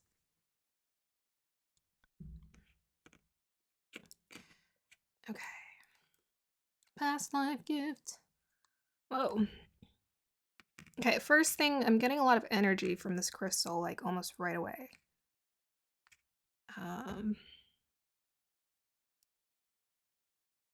Yeah. A lot of movement here. When I say movement, I feel it in the texture. I'm looking at the glossiness. It's just the way my eye's catching it. I can feel it. Yeah. So maybe your past life gift has to do with movement. Not sure. Or maybe being very active. I'm sorry, like I'm seeing a vision because I was like seeing the movement, but I'm just like seeing a guy who can't sit still. He's like sitting and he's like getting up and he's like, I don't know what this has to do with the gift, but I don't know, maybe there's something about your body that's just, it's meant to be very active and that's good. Like an active body is good sometimes, right? Because it has energy. So I think part of your past life gift is just energy. You have a lot of energy to just do things, get things done. Yeah.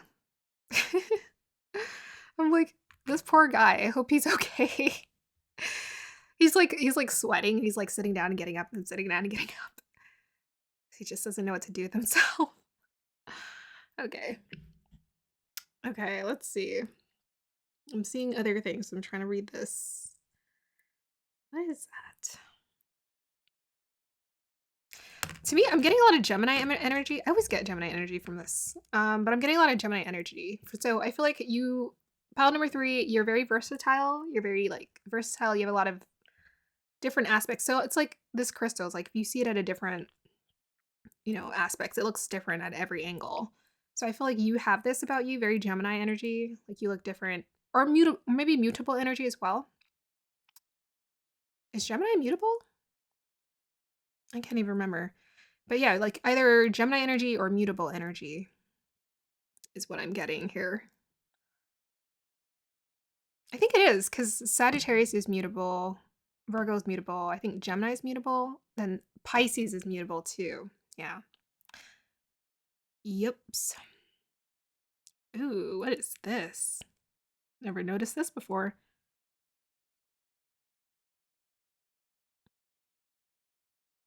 Okay. I'm getting a sensation. Let me find the words to describe the sensation.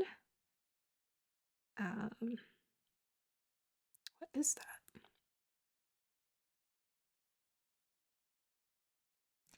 I don't know. I feel like this group, do you know a lot? What is this? Energy.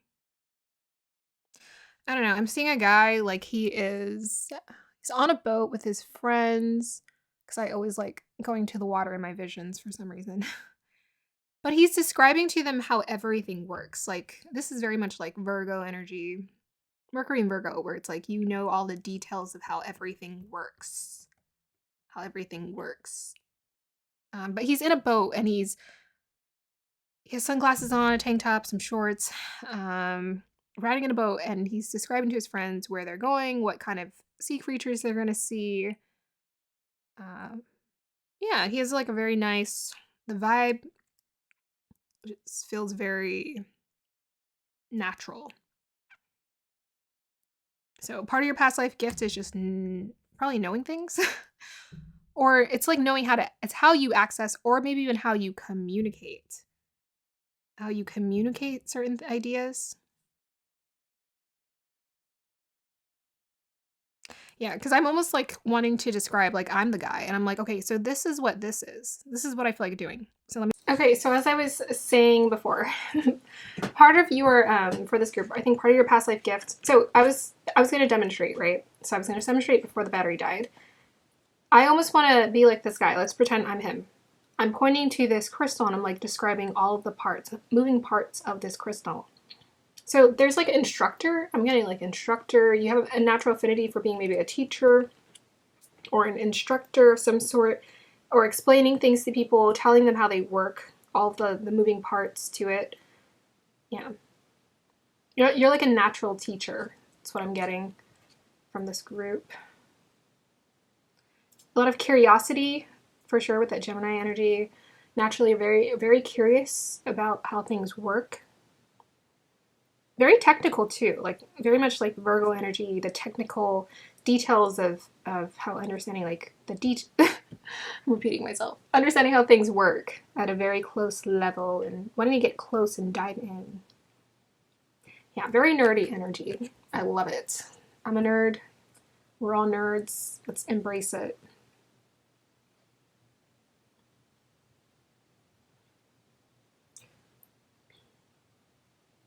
I'm also getting a little bit of like quirky uniqueness from this group as well. Yeah, well, I was just saying when I looked at this crystal, it looks different at different angles. So there's something about there's versatility in your personality. There's versatility in your past life gifts. It's like you're able to maybe like blend in well with different groups of people. Maybe there's a lot of versatility to your personality that you show people. And this is really admirable and interesting and cool. Okay, let us go ahead and dive into your cards here. So we got here, Arrow, surround yourself with protective energy. Ooh, that's interesting. Mysterious. We have here Dilettante. Yeah, you got a lot going on. You got a lot of different talents. Wow, I love it. Athlete, okay. Yeah, this guy couldn't sit still. So I think maybe you like to use your body a lot and be very active with your body. So I keep, like, I know this is a past life gift, but everything we take in the past life, we bring into our current life as well. So we're talking about our past life gifts. I may talk about it as if it's in the present because these are all available to you right now. Everything is accumulated knowledge, accumulated wealth. We come into our life having to remember our past life experiences and our past life gifts because we're here to use them and elevate them and evolve them to the next level. But we are going to get clarifiers on how we can get in tune with it if you feel like you're not aligned with these gifts right now. So we have here Aeronod. I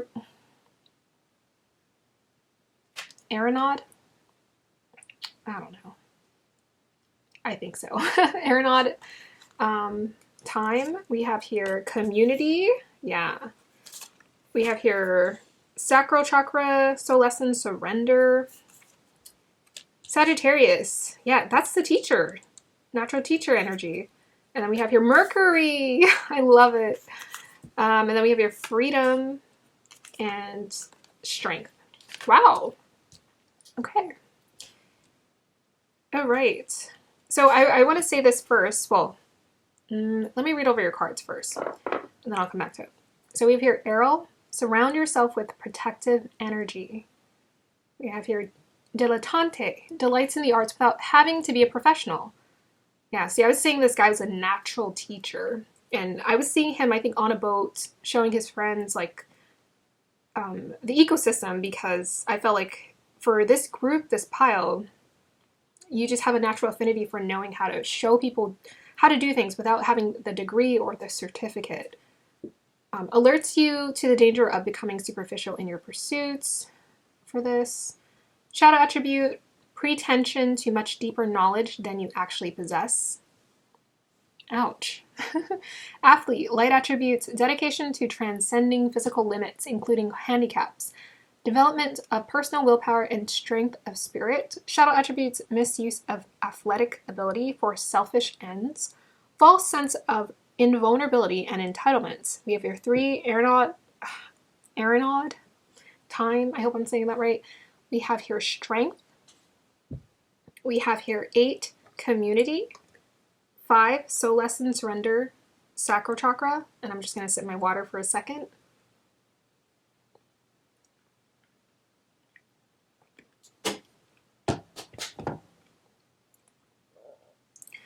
We have here, yeah, I was getting like the uniqueness, and I think that's what's coming through here. Sagittarius, optimism, exploration, and freedom. Freedom is repeated here. Interesting. Mercury, think, learn, network, and communicate. And then we have the freedom. Okay, so the first thing I wanted to communicate is I think this group, most definitely, you've like your past life gift was that you were quite strong, either physically or mentally or both. Because we have your Sagittarius, athletes, and strength. So strength is one of your superpowers, your past life gifts. And I think part of it is like there's an attunement with your body. There's something about this guy, he couldn't sit still.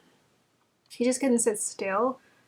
But he was quite slim, so like maybe you just have a natural connection to your body in the sense that you just know how to move it, use it. I feel like Sagittarius is quite, they have a little bit of that competitive edge to them, where they just want to challenge themselves to do things and get fit. But also there's an inner willpower with you as well. It's like either in addition or that is the willpower. It's like an internal willpower, an internal strength. No matter what challenges have come to you in your past life, you've always overcome them with a kind of endurance and strength that has been incredible. You've transcended the limitations. You always found a way, which is why freedom is your gift. You've always found a way to free yourself of situations that were not serving you. So we have here, Errol, surround yourself with protective energy. So your past life gift is that you're protected. You're very protected. And I would say the reason why people often carry that protective energy around them is because they just trust. So you have a natural affinity, I don't doubt it, with that Sagittarius energy for trusting the divine. We're trusting that you are safe. So I feel like this group, also with the body connection, maybe you just trust you're safe in your body, and that's part of your gifts. We also have here dilettante, delights in the arts without having to be a professional. So you're good at many different things. Yeah, I was getting that from the crystal. You're good at many different things. You're talented in many different things. You're supposed to be. That's part of your past life gift, is to be talented at anything, but most importantly, be talented at anything and delighting in it without having to be a professional. So you actually have the ability with the Sagittarius and Mercury energy to just teach people how to do things that you're randomly good at. Yes, beautiful. So with the athlete, we kind of talked about that. Aeronaut time. What is that about? Well, let's see. I think, and I was also talking about mutable energy, wasn't I? Mercury and Sagittarius is mutable. So Aeronaut time. So you have a natural affinity or a sense for good timing for when things need to get done. So you're just kind of like naturally in flow. Your past life gift is you know how to be naturally in flow. You know how to be in flow with the timing of things. Like you arrive, you're in the right place in time for certain things to happen. Yeah. Perhaps you also have a really good sense of time as well. Like you can just, I don't know, you could say the time, it's like, you can say it's 9:20. And someone looks at the clock and they're like, oh, it's 9:20. It's like, how did you know that? Maybe that's one of your gifts as well. We also have here the strength card. We talked about that. Yeah, it's that vulnerable. It's also about, am I getting the vulnerability? Well, I'm going to leave it where I talked about it earlier. Let's talk about 8 community. So again, to me, that's like the teacher connection. So you have just a natural affinity for like, oh, didn't I say that? Being versatile around different groups of people. Yeah, you kind of blend in well with different groups of people. You get along with people very well. That's part of your past life gift. So in your past life, you were just, I feel like this would be a merchant. I'm getting like merchant energy. You have the ability to like talk to people, communicate to different groups of people, whoever comes upon you into your community. You know how to welcome people into your community, make them feel welcomed into your community. Yeah. Help people feel connected. Like you're the type of person where you're like, people meet you and they're like, wow, I kind of feel like you're my best friend, but I just met you. So you also have that vibe as well. We have here 5, soul lesson, surrender, sacral chakra. So it's interesting what these words say because it says incomparable, not comparable, admitting of no comparison with others without something per or equal, matchless, peerless, transcendent. Yeah, so this group is very much unique. Your past life gift was that you were always unique, but you always knew how to blend in. So that's what's interesting. Like you know how to get along with other people, but you also knew how to be an individual as well. Very unique, very into your own things, especially with this dilettante. Yeah. Yep, so Sagittarius, we talked about the natural teacher, Mercury too. Both of these are mutable energies. So I was picking that up and yeah, you're a learner. You have a lot of knowledge of a lot of different things, but you're also, you have a natural affinity for knowing how to communicate these big think ideas about life. Yep, and we talked about freedom. So let's go ahead and move on towards the dice. So let's see. What are your natural past life gifts? Pile number 3. And what I find interesting is this says 3 and this says 5 and 8. Okay. So 8 is about, I guess you could think about 8 of Pentacles because I think about someone who's like a skilled, mastering skills, skilled at many different things. 8 of Pentacles. What else? 8 of Wands, a lot of energy. Yeah, with that sacral chakra, where did that show up? This was sacral chakra. Sacral chakra is about your energy zone. It's about your gut instinct. It's it gives you the passion, the fire to like go do, take action. So I'm getting 8 of Wands energy. Also 8 of Wands can be about community as well. Being around a lot of different people, a lot of different energies. Yeah, very vibrant energy for this group. What else? I think that's it. So 5, this is maybe you're very adaptable. Yeah, adaptable to people, adaptable to different circumstances. With this mutable energy, you're very adaptable to change. It's because you just kind of, you're just like ready at any point in time. 3 is about the Trinity. What else is 3? The triangle.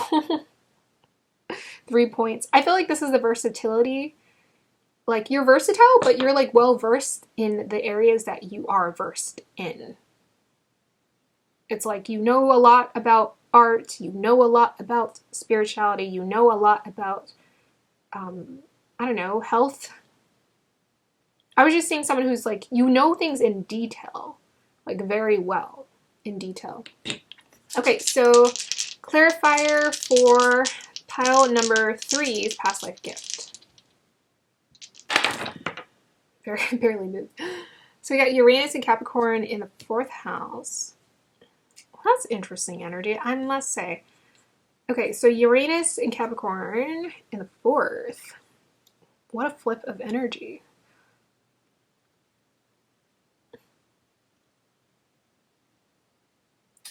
Okay, so well, Uranus is like the creative genius. It's also the intellectual genius. Neptune is more the creative, imaginative, but Uranus is the intellectual genius. So intellectual genius around Capricorn. Intellectual genius around building? Building legacy, things that last? Capricorn is about putting in a lot of work. Oh, I see. And it's in the 4th house. Okay, so I mean, the vision I'm getting in my head is someone who just like accumulates a lot of knowledge. I think your home life, so part of what you're meant to do when you're at home is like you have a lot of ideas. Like you have a lot of inspiration that just hits you like all at once or whatever at different times. And you just start, I see someone who's just like bam, bam, bam, bam, bam. They're just going, building, doing, creating, going, building, doing, creating. I feel like you have this kind of energy when you're at home. You're like a random intellectual genius. You're creating things, but I think also you're studying. That's what it is. You're studying a lot in depth. Very smart. This group is very intelligent. You like to study things in depth. And you just get like random hits of inspiration. You probably have a really elaborate book collection, or like a really, just, I don't know, an awesome book collection of things to know in the world about anything. So let's get a clarifier with the cards. Can I get a clarifier for this this astro dice reading here?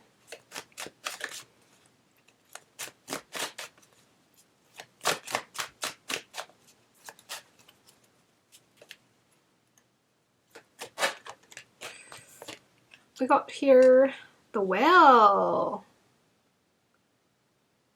Nice. Can I get a clarifier for the whale, please? Okay, that kind of flipped. Ace of Cups. Was it, am I supposed to take this? Hold on, let me see. Yes or no? Yes? I think it's a no. Let me see. Clarifier for the whale, please. Okay. 9 of Wands. We were talking about the 8 of Wands earlier. Okay, so the 9 of Wands is someone who just, yeah. It's the same thing as I was saying. It's like that go, go, go, determined energy. Wow, you guys are really determined. You guys are like very independently determined to kind of like figure things out. That was your past life gift, but this is also what's available to you now. Like in your past life, it's like it didn't matter how hard you're struggling, right? This guy's kind of like he's got a little bit of an owie on his head, but he's still going. You have like an incredible amount of determination to see things through. To see things through.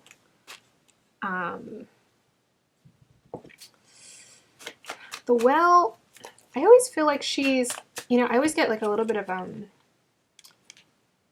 what's it called? She always makes me feel like she has superpowers, right? She has superpowers. She has this ability to tap into something. Even the well is about wishes and dreams. But it just makes me think of someone who has like really incredible powers or the ability to do something that's like beyond comprehension.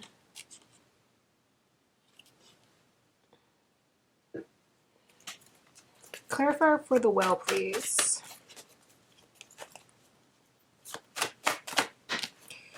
Knight of Swords. I gotcha. Yeah, it's just kind of the same energy. So you in this group, this pile, you have the ability to just really see things through. You have a very intense willpower and determination in spite of any kind of challenging situation. You're just like, well, I'm going to find the way. I'm going to find the way. And with this Knight of Swords here, you don't hesitate to, yeah, with that sacral energy as well, you don't hesitate to take action and just move forward really quickly on your ideas. Yeah. So I think that's what that is, like Uranus in Capricorn. It's like you get a lot of inspired downloads and ideas about what to do, and the Capricorn is about taking energy to see things through, to build something, to create something. Okay, so let's go ahead and delve into what you can do to tap into your past life gift or gifts. What can pile number 3 do to tap into their past life gift or gifts better?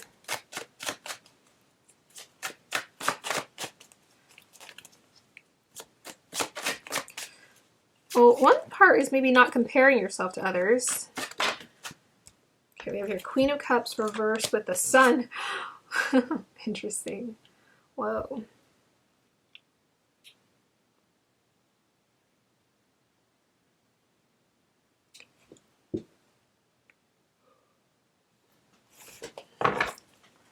Can I get a clarification for the Queen of Cups, please? Ace of Wands.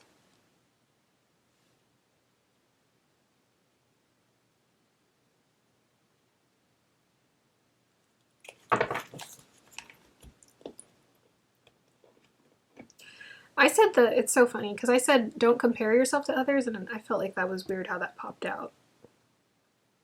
Because I feel like the Sun it's about being illuminated, it's about shining, it's like, yeah, I get to be the center of attention, I get to be a winner, and I feel good. And then we have the Queen of Cups reversed here, which to me is like you feel like you can't fully express yourself. Like, to me, the Queen of Cups is very expressive, artistically expressive. The Sun is more like a leader, but we're a little bit limited when it comes to our creative expression and allowing things to flow. So I think the advice here with the Ace of Wands, let me flip this towards you. The advice I think with the Ace of Wands here, it's very much sacral energy here. It's like, just take action, be impulsive, follow the thing that lights up your fire. Because I think for this group, you are a dilettante. Maybe you get stuck around that idea of like, oh, am I allowed to be random? Well, actually, you're meant to be random. It's what you're meant to experience in this lifetime. And I just realized I forgot to hit record for the audio. It's fine. Okay, but yes, part of one of your the struggles is being willing to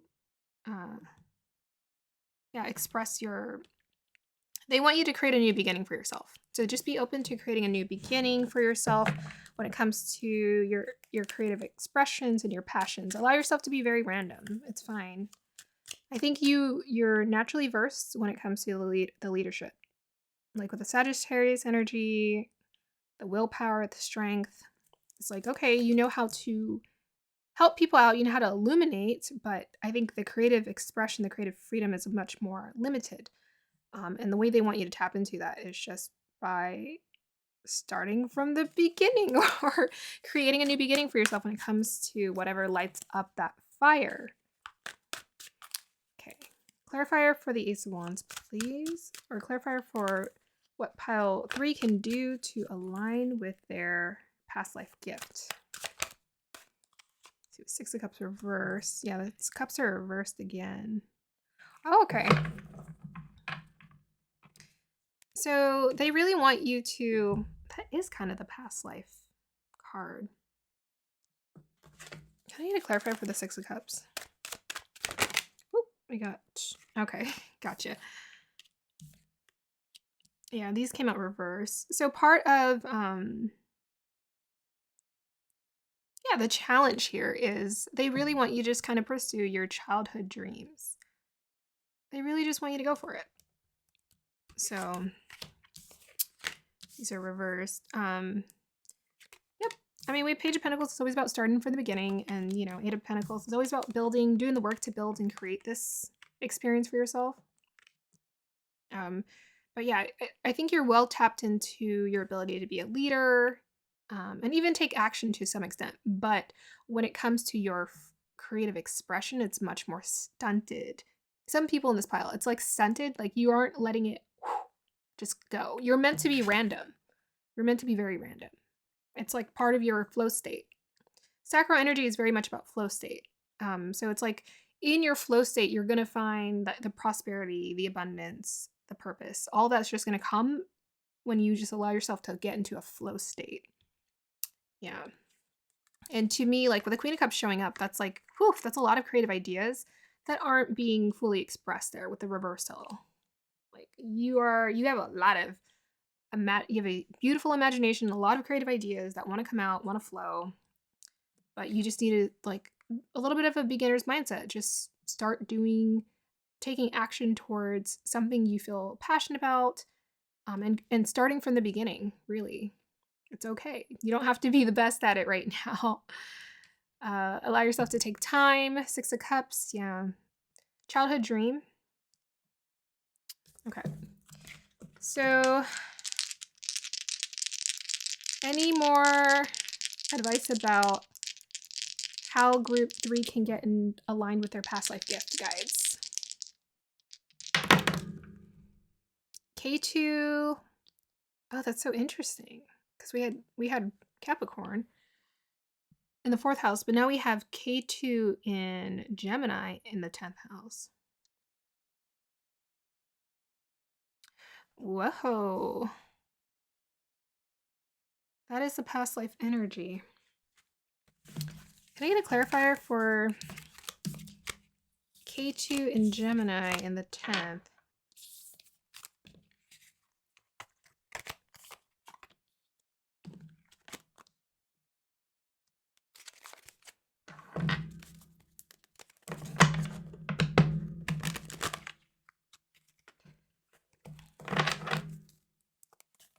Clarifier for K2 in Gemini in the 10th for pile number 3.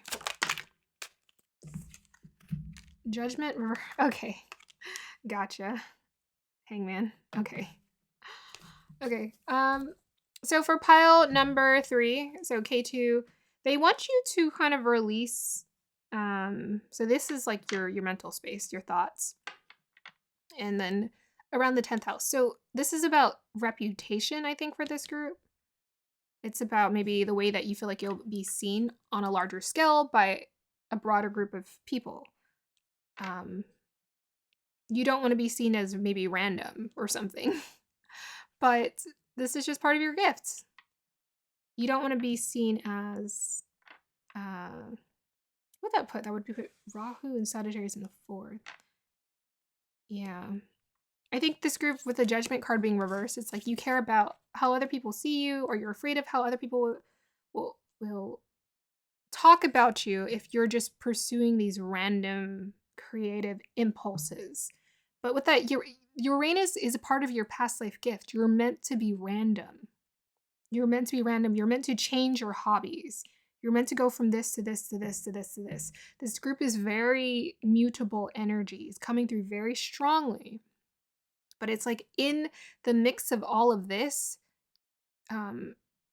is you're gonna find this. It's because you're meant to experience freedom. That's why you're meant to take this to the next level. Freedom. You're supposed to be free in your expression. You're meant to be free in your expression. You're meant to be free in your hobbies. You're meant to be free in your ideas. This group, you are not, and people are going to look to you and be like, wow, I'm so envious that this person is just free. And they have all this energy to do all of these different things. And here I am just doing this and I'm miserable. You're going to be a role model for these people. They're going to be like, wow, this person's having fun. Yeah. So they want you to brace this hangman energy. Let go of the judgment of how you feel like people will see you. The hangman energy is about, yeah, just going with the flow, letting it go. It's very much, again, Pisces mutable energy, going with the flow of life. You're meant to go with the flow of your passions. What will happen if pile number 3 embraces their past life gift or gifts? Look at that. We got Uranus again. And look what it's in. It's in Aquarius in the 11th house. And mistake me if I'm wrong, doesn't Uranus co-rule Aquarius with Saturn? You're going to become Uranus, the intellectual genius. Someone who knows a lot about a lot and connects with a broad network of people and amazes people at their ideas, their mind, the way that they think. People are going to admire you for this. Okay, so let me go ahead and pull affirmation cards for this pile.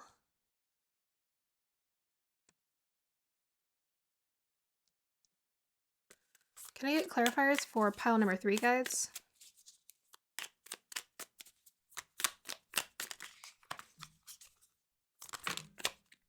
Can I get clarifiers for pile number 3? Thank you. My body is a temple. Beautiful. So your connection to your body is very important. My strength is greater than any struggle. Wow. That's exactly what we see. Yeah, this group, your willpower is incredible. But that's just one of your gifts.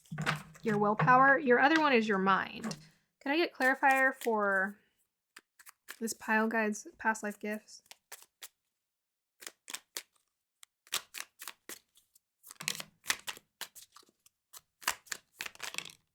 Okay, I'm going to take another body one.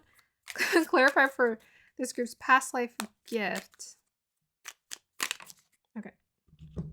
So we have here, I see my body as my best friend. Wow. Okay, so you guys got 3 body cards, so just keep in mind there's some like kind of magical, especially with the 3, I always think of that as mind, body, spirit. Strong connection to the physical body form for this group. We also have here, I can never fail, for everything that happens contributes to me being better. Wow. Yeah. Willpower again coming through. My partner and I laugh with each other until our bellies hurt. Yeah, humor. You probably have a really fun sense of humor with that Mercury and Sagittarius energy showing up here. Okay, so pile number 3, those are the cards that wanted to come out. I hope you guys enjoyed this reading, and if it resonated with you, go ahead and let me know. If you're interested in working with me personally, then you can go ahead and look at my information in the description box down below. I hope you guys have a wonderful day or evening. Bye. Hi, pile number 4. If you chose the blue lace agate, then this is your reading. So we're going to find out what your past life gift is. And we're also going to, I'll read your crystal, your cards, and then I'll get clarifiers. And then we'll find out how you can get aligned with it if you feel like you're not currently aligned with your past life gift or gifts. Okay, so let me go ahead and start with your crystal reading. Okay, so the first thing I'm noticing for this crystal is I keep looking at this texture. Oh, that's smoother than I thought. Very interesting. I'm looking at the crystal. Well, I was gonna say the texture. I was gonna say the texture is fascinating because of the crystalline forms in it.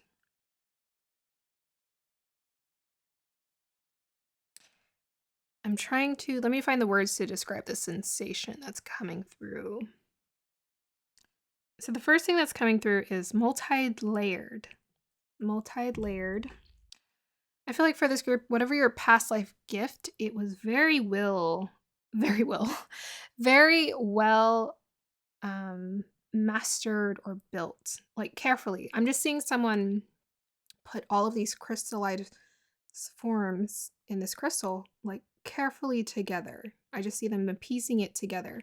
So part of your past life gift might be patience, the ability to just be very patient and diligent about putting the pieces together like a puzzle piece, putting it together, building it one piece at a time, one brick at a time. Yeah. Okay. I think I'm definitely seeing like handcrafters or in this pile. I feel like you were handcrafters or you used your hands very well because I'm seeing someone. Um, I don't know. This for some reason I'm just getting connection to Japanese culture with this, but I'm seeing someone like grab a tool and they're like carving into a stone, different shapes.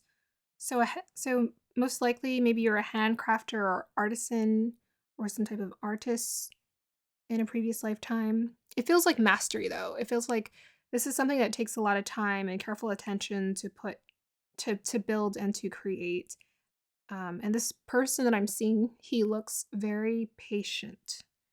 Very, very, very patient. I don't know what century this is. I'm not a history buff at all. It looks quite old. Um, 1500s. I'm envisioning maybe around that time.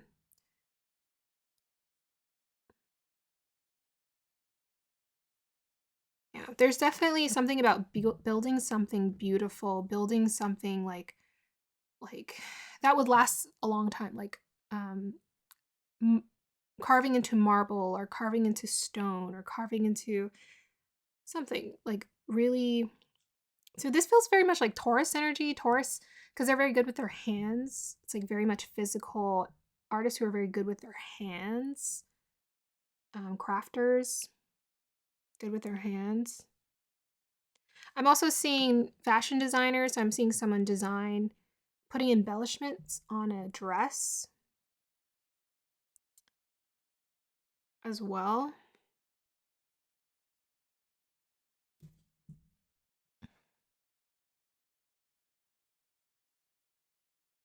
What else?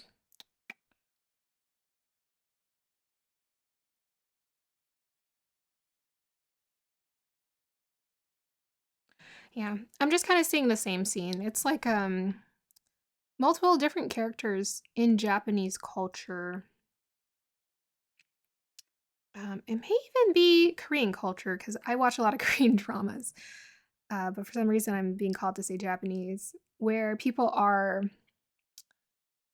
um, it's like the villagers or the crafters in the village. They're all going around and they're creating things for like the royalty, the royal family. So I think for this group, you have a past life of creating or crafting for higher um, families of higher rank.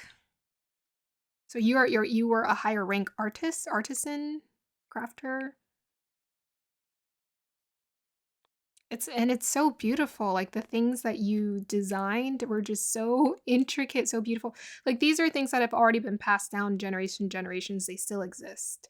They still exist. Handcrafted, hand beaded, just well put together art and beauty. I'm getting something from this side too. Let me see what it wants to say.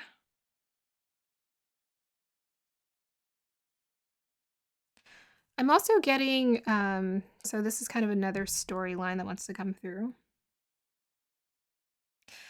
There's something about this group where you felt very okay with silence, quiet, concentration, focus, mindfulness, higher states of consciousness.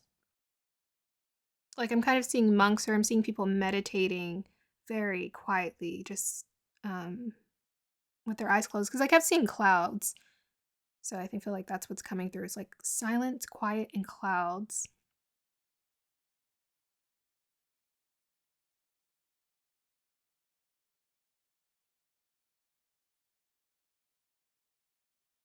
Yeah, perhaps you've had previous lifetimes where you did little to almost no talking because I keep seeing people who aren't talking at all. They're moving their bodies or their eyes are closed and they're concentrating inwardly.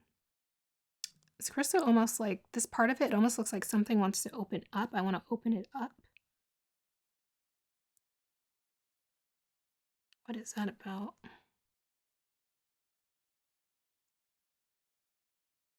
So maybe there are also surgeons or past life surgeons in this group and pile as well. Yeah, there's a lot to do with like good with your hands because surgeons are you have to be very good and focused with your hands. So I'm seeing someone kind of like surgically going into the layers of someone's body and just kind of like, getting in there. Yeah. Okay, so let's go ahead and look at your cards. Pile number 4. Eagle, see from a higher perspective. Lover. Okay, great passion, devotion, unbridled appreciation of someone or something. Gossip, what? But it's about awakens consideration for feelings of others, honoring trust. We have your home. Beautiful. So you really did make the home beautiful. Handcrafters. We have here flow. We also have here poised. And 25, crown chakra, presence. We got here north node. Okay, I gotta figure out these cards because I need more space down here. So we have your north node and Capricorn. Yeah. And Scorpio.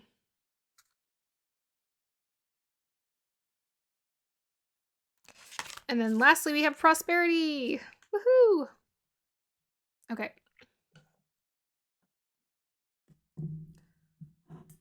So as I said with all of the other piles, the reason why it's so great to know what your past life gift is because it's here to be used again. Because we're here to evolve.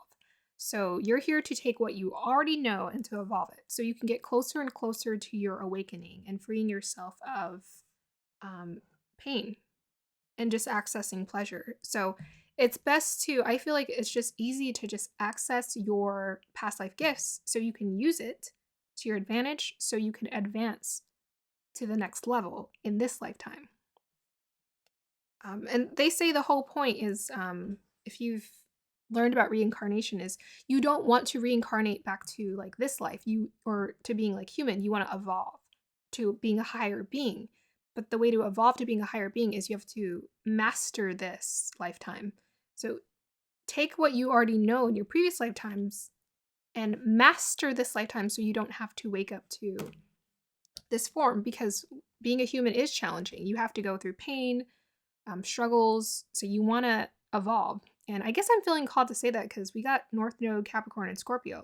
So I feel like to me, this group, I think maybe to some degree you are really close to mastering and getting closer and closer to awakening here.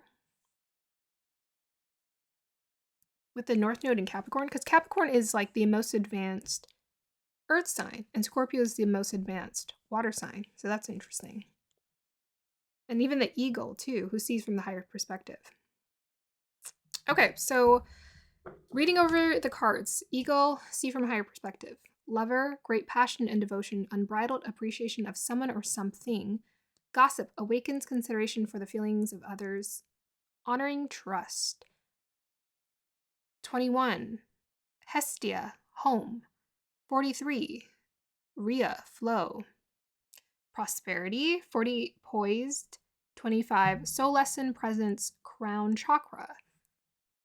We have here the North Node. Destined to have, Capricorn, ambition, realism, and methodical steps. We have here Scorpio, intensity, exposing, purging, and renewing.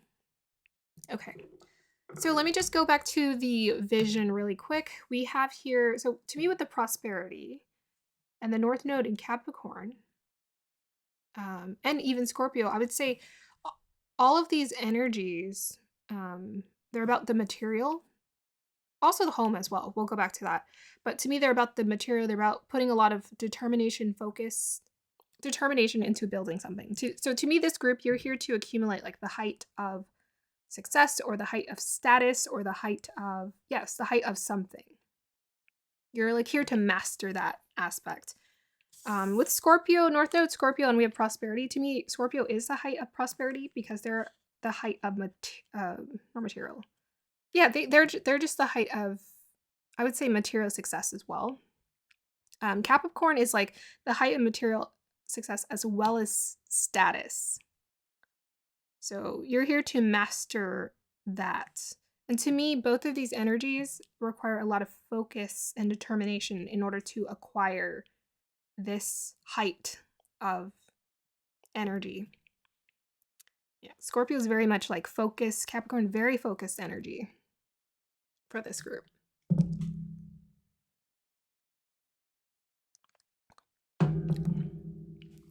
So for this group, I'm definitely seeing that you have multiple gifts. Like to me, this felt the most versatile of all groups. Most versatile. So let's see the eagle see from a higher perspective. To me, this is about the consciousness. So you have a strong connection to your crown chakra. So lesson presence, crown chakra, 25. You have a strong connection to your crown chakra, which is it. You get downloads from the universe, from the angelic realms about what to do and how things work. And yeah, very much a strong connection to that that energy, the knowing of how things work and what you just have a lot of information and knowledge acquired, and then also to pass down to other people as well. I think part of your soul lesson is you're also very present, and I would say with the North Node in Capricorn, you have the ability to be very present in your body because this is what you've mastered in your past lifetime is just being very grounded, being very present in your body. And especially because we kept talking about that with the crystal as well. So for the lovers, great passion, devotion. Yeah, okay, so to me that's about like Scorpio and Capricorn are devotion. You have the ability to just devote yourself to whatever it is you want to do or create or make or build. It's like you have a lot of devotion because you also connect your heart to it. You also know how to love it. Love what you do, love what you create, love building it. So you're the type of person you will happily put in, and you have the ability to happily put in 10 years, 5 years into creating and building something because you can maintain a strong sense of passion towards it over a long period of time. You stay devoted to it over a long period of time. And I would say this probably goes not just for your projects, but probably for connections as well. So for the gossip part, awakens consideration for feelings of others, honoring trust.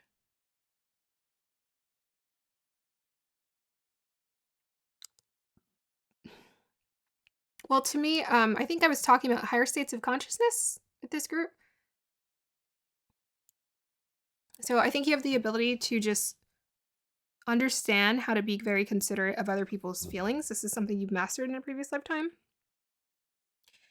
To me, with gossip, I feel like maybe you're just very intentional about your words. You're intentional about how you speak to people. You have been intentional in the previous lifetime because you see things from a higher perspective.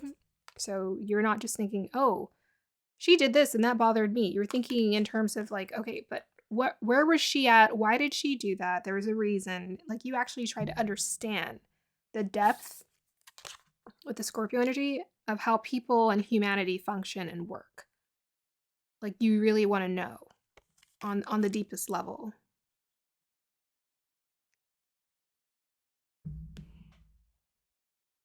So with the Hestia, I was seeing a handcrafter.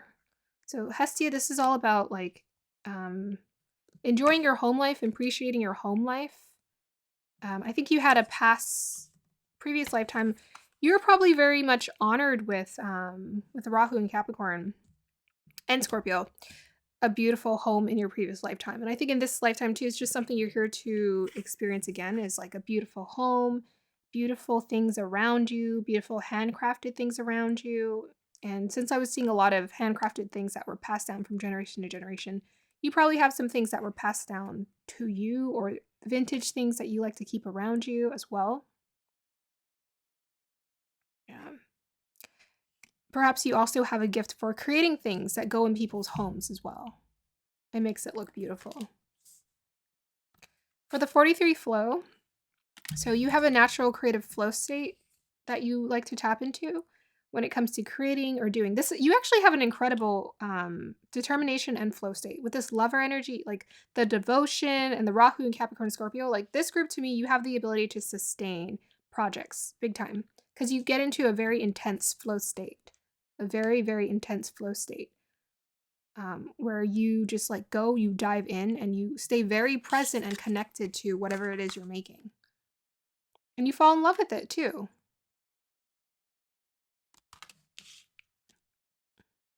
Yeah, so you have the ability to sustain long things that last a long time. A lot of things that last a long time. Maybe that's why I was seeing something that was passed down from a like from it's passed down because you have the ability to sustain things that pass down for a long time.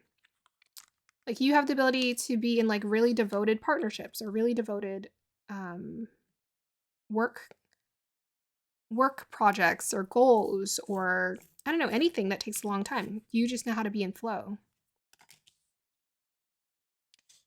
Okay, we talked about the prosperity, 48 poised.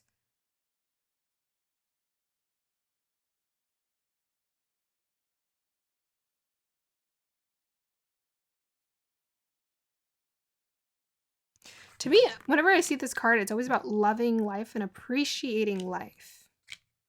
I think because you have the ability from your past lifetime to be very present in your body, um, you've taken that into this lifetime and you just know how to be very present in life and enjoy it. Like, taste the food, breathe the air, feel the energy in the air. You just have the ability to feel all of that. And it just radiates off of you. You know, I feel like I'm getting a lot of beautiful radiating energy from this card, this card, this card, and this card.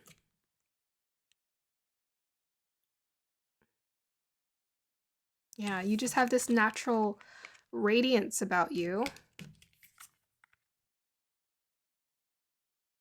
I would say because you're very beautifully tuned into your heart chakra. Very, very beautifully. You just have a glow about yourself, I guess. That's part of your past life gift. Okay, so let's go ahead and get some clarifiers for your past life gift or gifts. Talking about the numbers, we have 21, 43, and 48. So 2 4s. 4 is about foundations. Yeah, this group, you most definitely know how to build foundations. We also have a 25 here. The 2 2s. 2s can be about duality, connection. For this group, it might be just, I think connection is coming through. And connection to the divine as well is coming through with the see from a higher perspective. So 1 is about the self, 3 is about mind, body, spirit, 5 is about change, 8 the prosperity to me. Building to create prosperity, life path 8, build prosperity. Yeah, 5 and 2 make 7, which is about connection to divinity. Yeah, I think this group, you most definitely know how to, with the ego here, connect to the higher realms. So guides, clarifiers for pile number 4's past life. Yeah, that's past life. Pile number 4 is past life gift or gifts.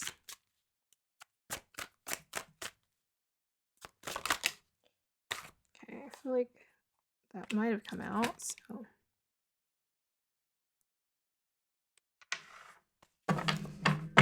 Clarifier for this tarot reading, guides. What do we have here? Saturn? Is it Saturn? I think so. Saturn in the 3rd in Aries.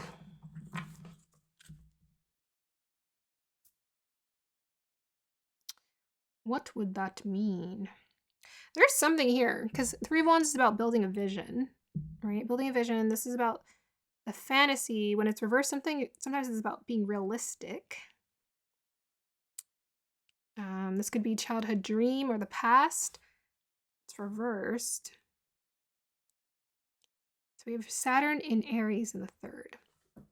Well, Saturn doesn't always like to be in Aries. It's interesting. In the 3rd house. 3 of Wands, 3rd house. I almost want to say I should get more clarification or reshuffle.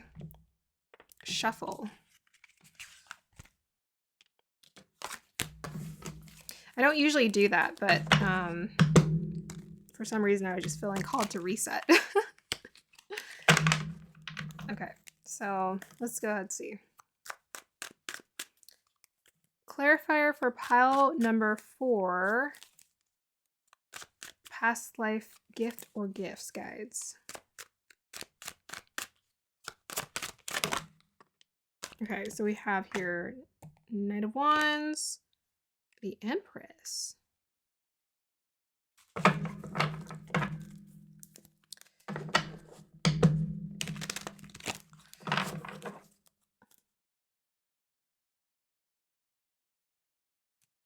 Great passion indeed. Can I get a clarifier for the Knight of Wands, please? Sun card. Woof. A lot of firepower. Very nice. Can I get a clarifier for the Empress?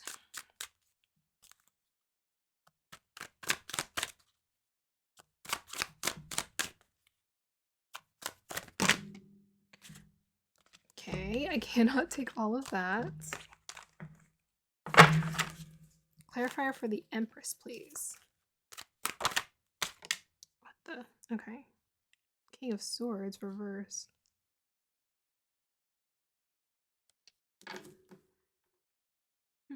This feels like almost 2 separate energies here. Oops. Can I get a clarifier for the Empress? Oops.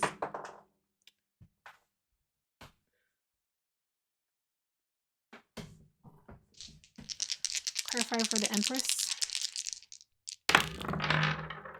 Pisces. Pluto in the second.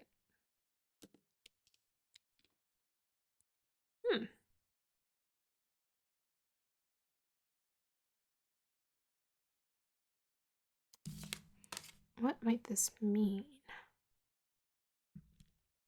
Okay, so Pluto is about change. It's about transformation. It's about doing the 180. It's about the butterfly transformation. It's in the second house of...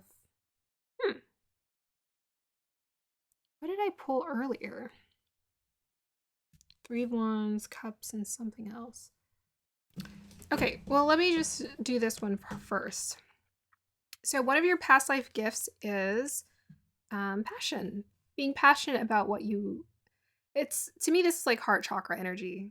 That's one of your past life gifts, is being very in tune and in touch with what inspires you to create and make and do and take action. Even the Knight of Wands, you know, once he finds a mission, he's very much devoted and focused to help and accomplish it. Help with it and accomplish it. Yeah. And this is what helps you to radiate. Also, maybe, I think, to some degree, be seen as a leader. I think this is like leadership coming through with the Sun card. Your passion, your ability to just be passionate and pursue it is what makes you a wonderful leader to other people.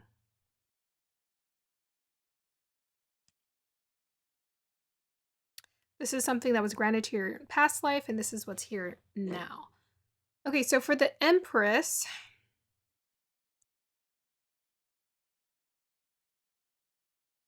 I feel like this has something to do with, it almost feels like Hestia home life, right? So we have your King of Swords, and he's reversed. Can I get a clarifier for this King of Swords?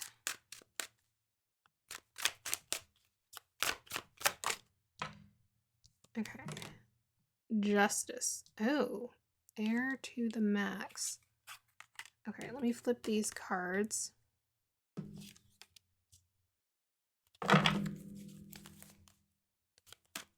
Clarifier for the Empress.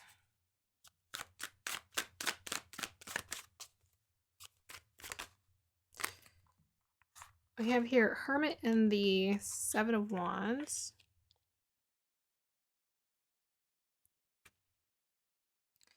Okay, so for this pile, with Pluto being with Pisces, that's about going through like a really beautiful and big transformation around your emotions. um, evolving, connecting to all. This feels very much okay. I got it. So I think part of one of your past life gifts is to communicate, to talk about with the second house, the King of Swords and the Justice card here. Is one of your past life gifts is to talk about and communicate your findings when it comes to the transformations you've gone through. So I was talking about how this group, your energy to me, it felt more advanced in a sense. For this group, your energy felt advanced. It felt like you've done a lot of work with this Pluto in the second house. So Pluto's always about power. So I feel like you have done a lot of work to mature your emotions in previous lifetimes. And you've gone through a lot of transformations around your connection to life, your connection to there's something about also your connection to your surroundings, correct connections to because second house is always about possessions. It's always about the things that surround you, that are in like your immediate environment. I think maybe you've been put in with the Empress reverse circumstances where the comfort has been sort of taken away from you. And so you've learned how to go with the flow. That's what it is. You've been in circumstances where your life has like changed like drastically, or there's been a lot of struggle. I can see this group like maybe like poverty in your previous lifetimes where you've struggled financially a lot, and this may actually be why prosperity is coming here in this lifetime. But it's like you struggled a lot, but you pushed through. You went through the Pluto transformation when it came like rags to riches. So you might have a previous lifetime of going from rags to riches, rags to riches, rags to riches. And maybe it repeats in every lifetime where you kind of like struggle for a little bit and you're trying to find your way and then it just hits you and you're blessed. And it's like you're given access to everything, like all wherever your imagination can stretch with that Pisces energy. Wherever your imagination can stretch um, to helping you obtain whatever you want. Yeah, one of your past life gifts is you can kind of like will things into existence. Anything that you want with that Rahu in Scorpio and Capricorn energy, it's very much kind of like a rags to riches concept where you can kind of have nothing and then you can kind of, maybe even to some degree with the second house energy and this King of Swords and Justice cards, you can speak it into existence. You can speak your desires into existence. That's part of your gift if you want to use it. Yeah. Yeah, this group, you definitely have the ability, like, you've meditated, you've thought about things on your own, and this has been, like, this is what the universe is supporting. With the Seven of Wands upright and the Hermit, it's like you've gone alone, and you've tried to figure out your own way in life, and you've tried to figure out the answers to life, and get a higher perspective, and illuminate your consciousness. And it's through that illumination that you're able to get access to knowing how to create for yourself and bring to yourself what you need.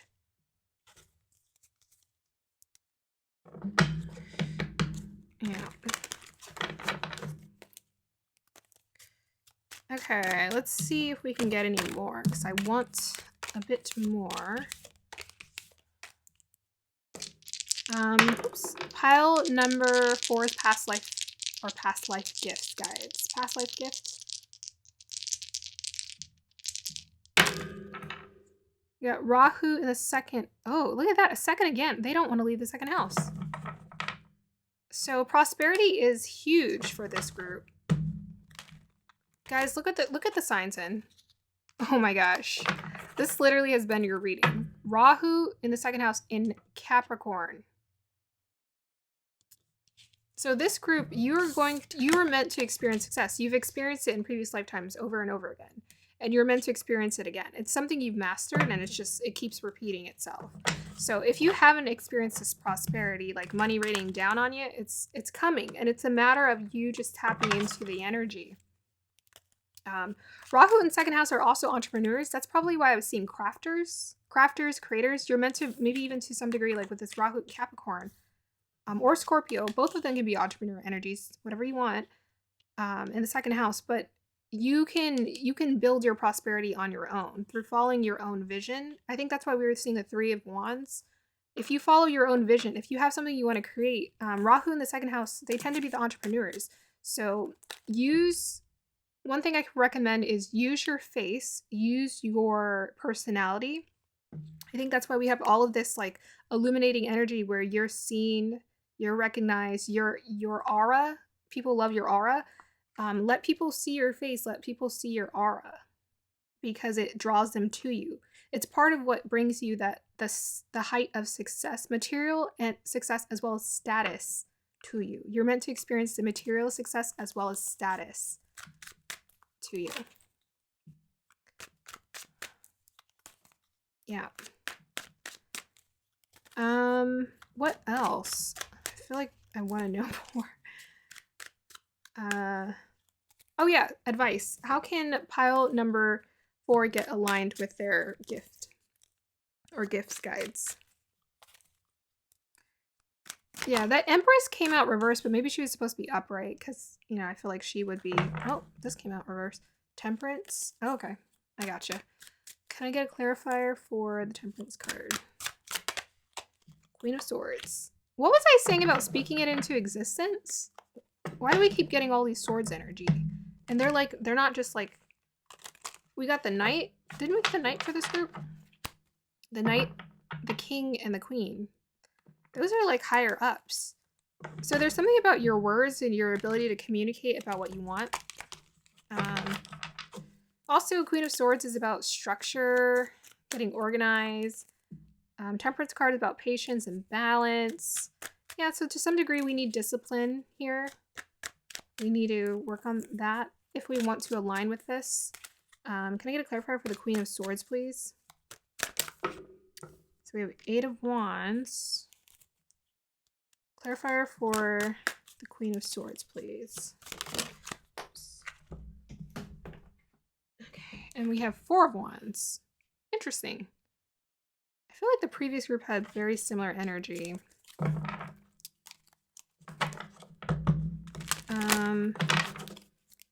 Okay, can I get a clarifier for the 8 of Wands?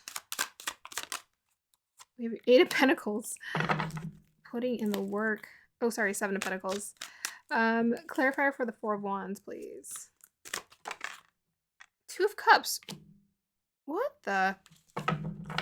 This feels very much like pile number 3. How interesting. Something about connections coming through for this group. Okay, so the one thing that's coming through for this group, I think definitely do affirmations and communicate your desires out loud. Say them out loud. They want you to balance, get into your mental space and organize your mind. Allow it to get quiet. There's a lot of quiet energy and concentration that kept coming through. So allow yourself to get quiet, meditate, concentrate so you can just balance that energy. With 8 of Wands here, 8 of Wands, 7 of Pentacles. Clarify for the 8 of Wands, please. Oops. Clarify for the 8 of Wands, please.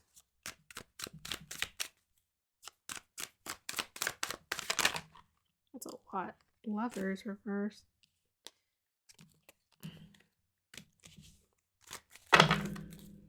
Clarifier for the 8 of Wands, please. Okay, what we got? The World and the Knight of Swords. Okay. Can I get a clarifier for the 8 of Wands? Something has to end. Clarifier for the 8 of Wands. Mars in Scorpio in the 11th house. Well, that's about connections again. Okay. This is kind of like the same energy from the previous group. It was sort of the same thing. Even the World card is like Saturn energy, 11th house energy. Okay. And then the Knight of Swords about messages, communication. Okay. So for this pile, in order for you to get more connected with your past life gift and access this beautiful energy that wants to come your way, then you have to, I think, shift your mentality around connections. Because Eight of Wands can be the community card too, because it's like all of this energy wanting to come towards you with the wands. But if it's reversed, it's like, okay, maybe we're resisting it. Maybe we're resisting it. It was clarified by the Seven of Pentacles, which is about putting in the work. Oh, they want you to put in the work. Gotcha. They want you to put in the work to build connections. Relationships is very important for this group. I think even with the lover energy here. Yeah. Relationships, connections. People are going to help you to evolve. They're going to help you to thrive. Mars in Scorpio, like Mars is very competitive. And Scorpio, it's like, again, we were talking about Scorpio, right? It's the height of material success because Scorpios are so determined to be surrounded by comforts and opulence and very much this pile. Yeah, you have access to that. It's just a matter of like putting in the work to build these connections towards your aspirations. Yeah. Don't just, don't try to be too independent and do it alone. We need a little bit of that 11th house connection where we're, talking to people, networking with people and saying, hey, how can we build this? How can I create this? Do you want to partner with me? Let's work together. Yeah. Yep. And I think that's what's coming through again. We got Four of Wands and Two of Cups here. And I'll be nosy for you and look into it a little bit so we can see what that energy is about. These readings are long. Kind of knew they would be. Can I get a clarifier for the Two of Cups and the Four of Wands?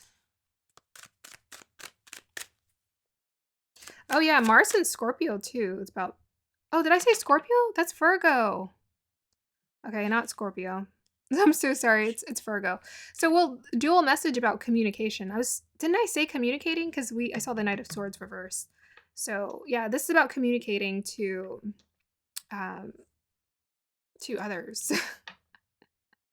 Communicating to a network of people. Yeah. Be more dynamic, be more enthusiastic, be more passionate about communicating to a broader network of people or putting your content out there, being seen, all of those things. Okay, so can I get a clarifier for the Two of Cups and Four of Wands?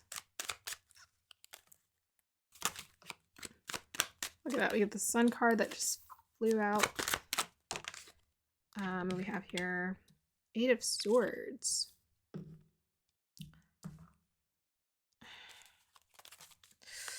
Interesting. Well, Eight of Swords is about coming out of it. Can I get a clarifier for the Sun? Knight of Pentacles. Clarifier for the Knight of Pentacles. Death card reverse. Can I get a clarifier for the Knight of Pentacles, please? Eight of Cups. Whoa. Can I get a clarifier for the Two of Cups energy here? K2 in the 9th house in Libra.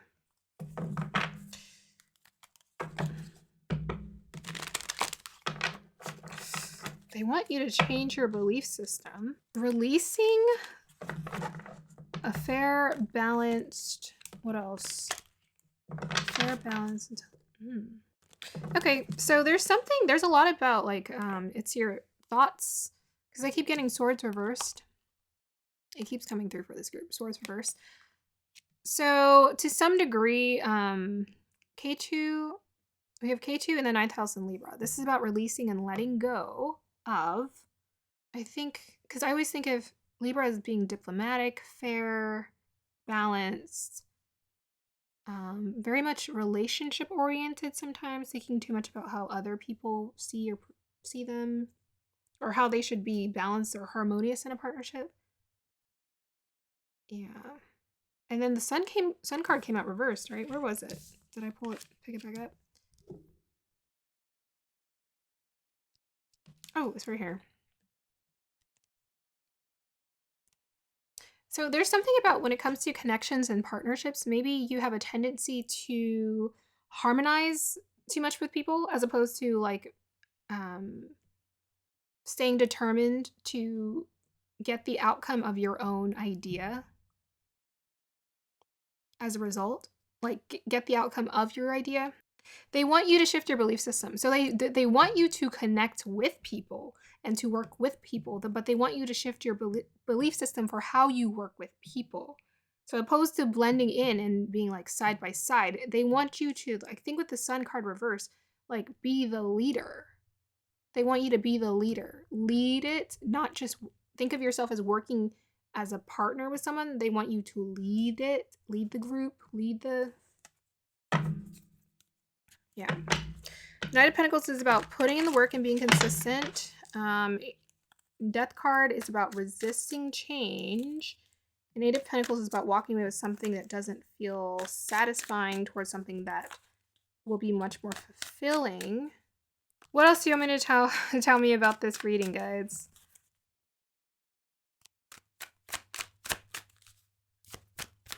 Okay, that's a lot. Seven of Swords, the Artist, the Lovers. Why does that keep coming out? The Lovers. It's about people again. They really want you to be honest about yourself, about what you want. I think that's kind of like what's the message. It's like, what do you want? As opposed to thinking in terms of like instead of being like a Libra and being like, oh, hey, what do you want? You know, because Libras are always like, oh, no, I don't care. I'll do whatever. But they want you to be like, what do I want? What do I want? Because this artist energy is reversed. We wanted to be upright because I feel like the artist energy is always about like you following your creative path. But if you're not following your creative path, then to me, it's like out of alignment. We have the Sun card reverse. Yeah, the Seven of Swords is about needing to be honest with yourself about what you want. They really want you to build this and start creating this for yourself. What do you want? Yeah, resisting change. Resisting change towards pursuing your desires. Yeah, they really want you to walk away. Walk away in the sense, like, pursue your desires. Set aside the things that do not feel aligned with you. And for some reason, connections keep coming up. Can I get a clarifier for Lovers, please? What are the Lovers here for? The Emperor? Clarifier for the Lovers.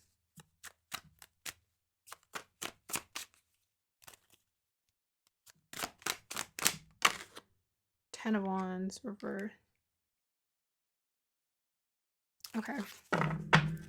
So for some of you, there might be someone who maybe you've talked to about your dreams and they haven't been the most supportive. They've been more dominant about their opinions and their views, and you're trying to create harmony in the home, harmony in the relationship.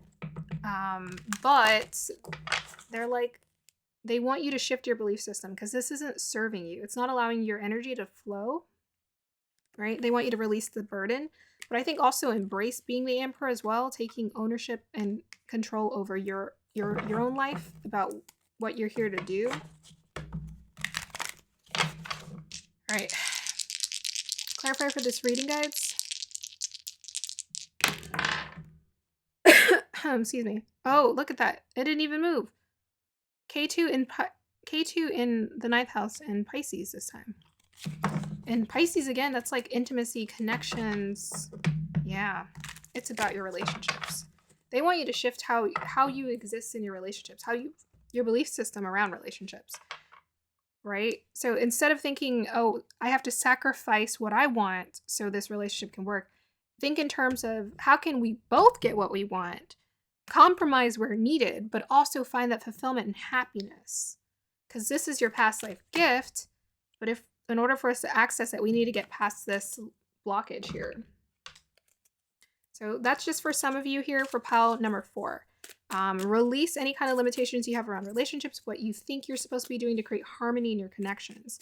And instead move towards what you really want that's fulfilling, because this is going to elevate your person in the connection. They don't want you to leave this person. They just want you to switch your belief system around this connection. It can thrive if you believe it can thrive in a different environment. Okay, so can I get a clarifier for pile number 4, guides? Past life gifts. What are their past life gifts? Yeah, because this group, you have such an affinity for devotion and commitment. You probably committed to connections or things that didn't serve you because you're just in it for the long run. But some things for you, it's like, okay, don't forget the passion. Don't forget what lit you up to begin with. Past life gifts for pile number 4, guides. Do not forget that. You're here to re-experience it again. Okay, so we have here, I choose to be proud of myself. Yes, yes, and yes. I prioritize time for family and friends. I love how that came out. So they definitely want you to have those beautiful connections. Maybe even to some degree, I want to say maybe to some degree you do believe that because you are such a devoted person, and maybe you are even devoted to your passions and your desires too. Maybe to some degree you take on a lot with this 10 of wands that wants to keep coming out. You take on a lot, and it creates an imbalance in your relationships. So maybe there's some degree like we want to prioritize being more present in our connections just as much as we are in pursuing our passions as well. We have here, I contribute and add value to the world every day. And then we also have last, my partner sees and values all that I do for our relationship. Yeah, big time. Yeah, they're just wanting you to shift your belief system. You have a beautiful connection with this person. It's just your belief system around it. It's kind of not aiding you because it's not allowing you to freely flow in both your connection in your pursuits for what you want. Yeah, I think with the value coming up twice, this group, you're needing to fully see your value. I always say we're priceless. No one can afford us. We're priceless. We have an infinite value. Infinite value. So really see your infinite value for what you're able to be in this world. And just realign yourself. Be confident about, I can have my desires, but guess what? My partner gets to elevate with me too. They get to have their desires, and we both get to be successful and beautiful in this connection. Okay, so I'm going to go ahead and end that reading here, pile number 4. I hope you guys enjoy that and have a beautiful day or evening.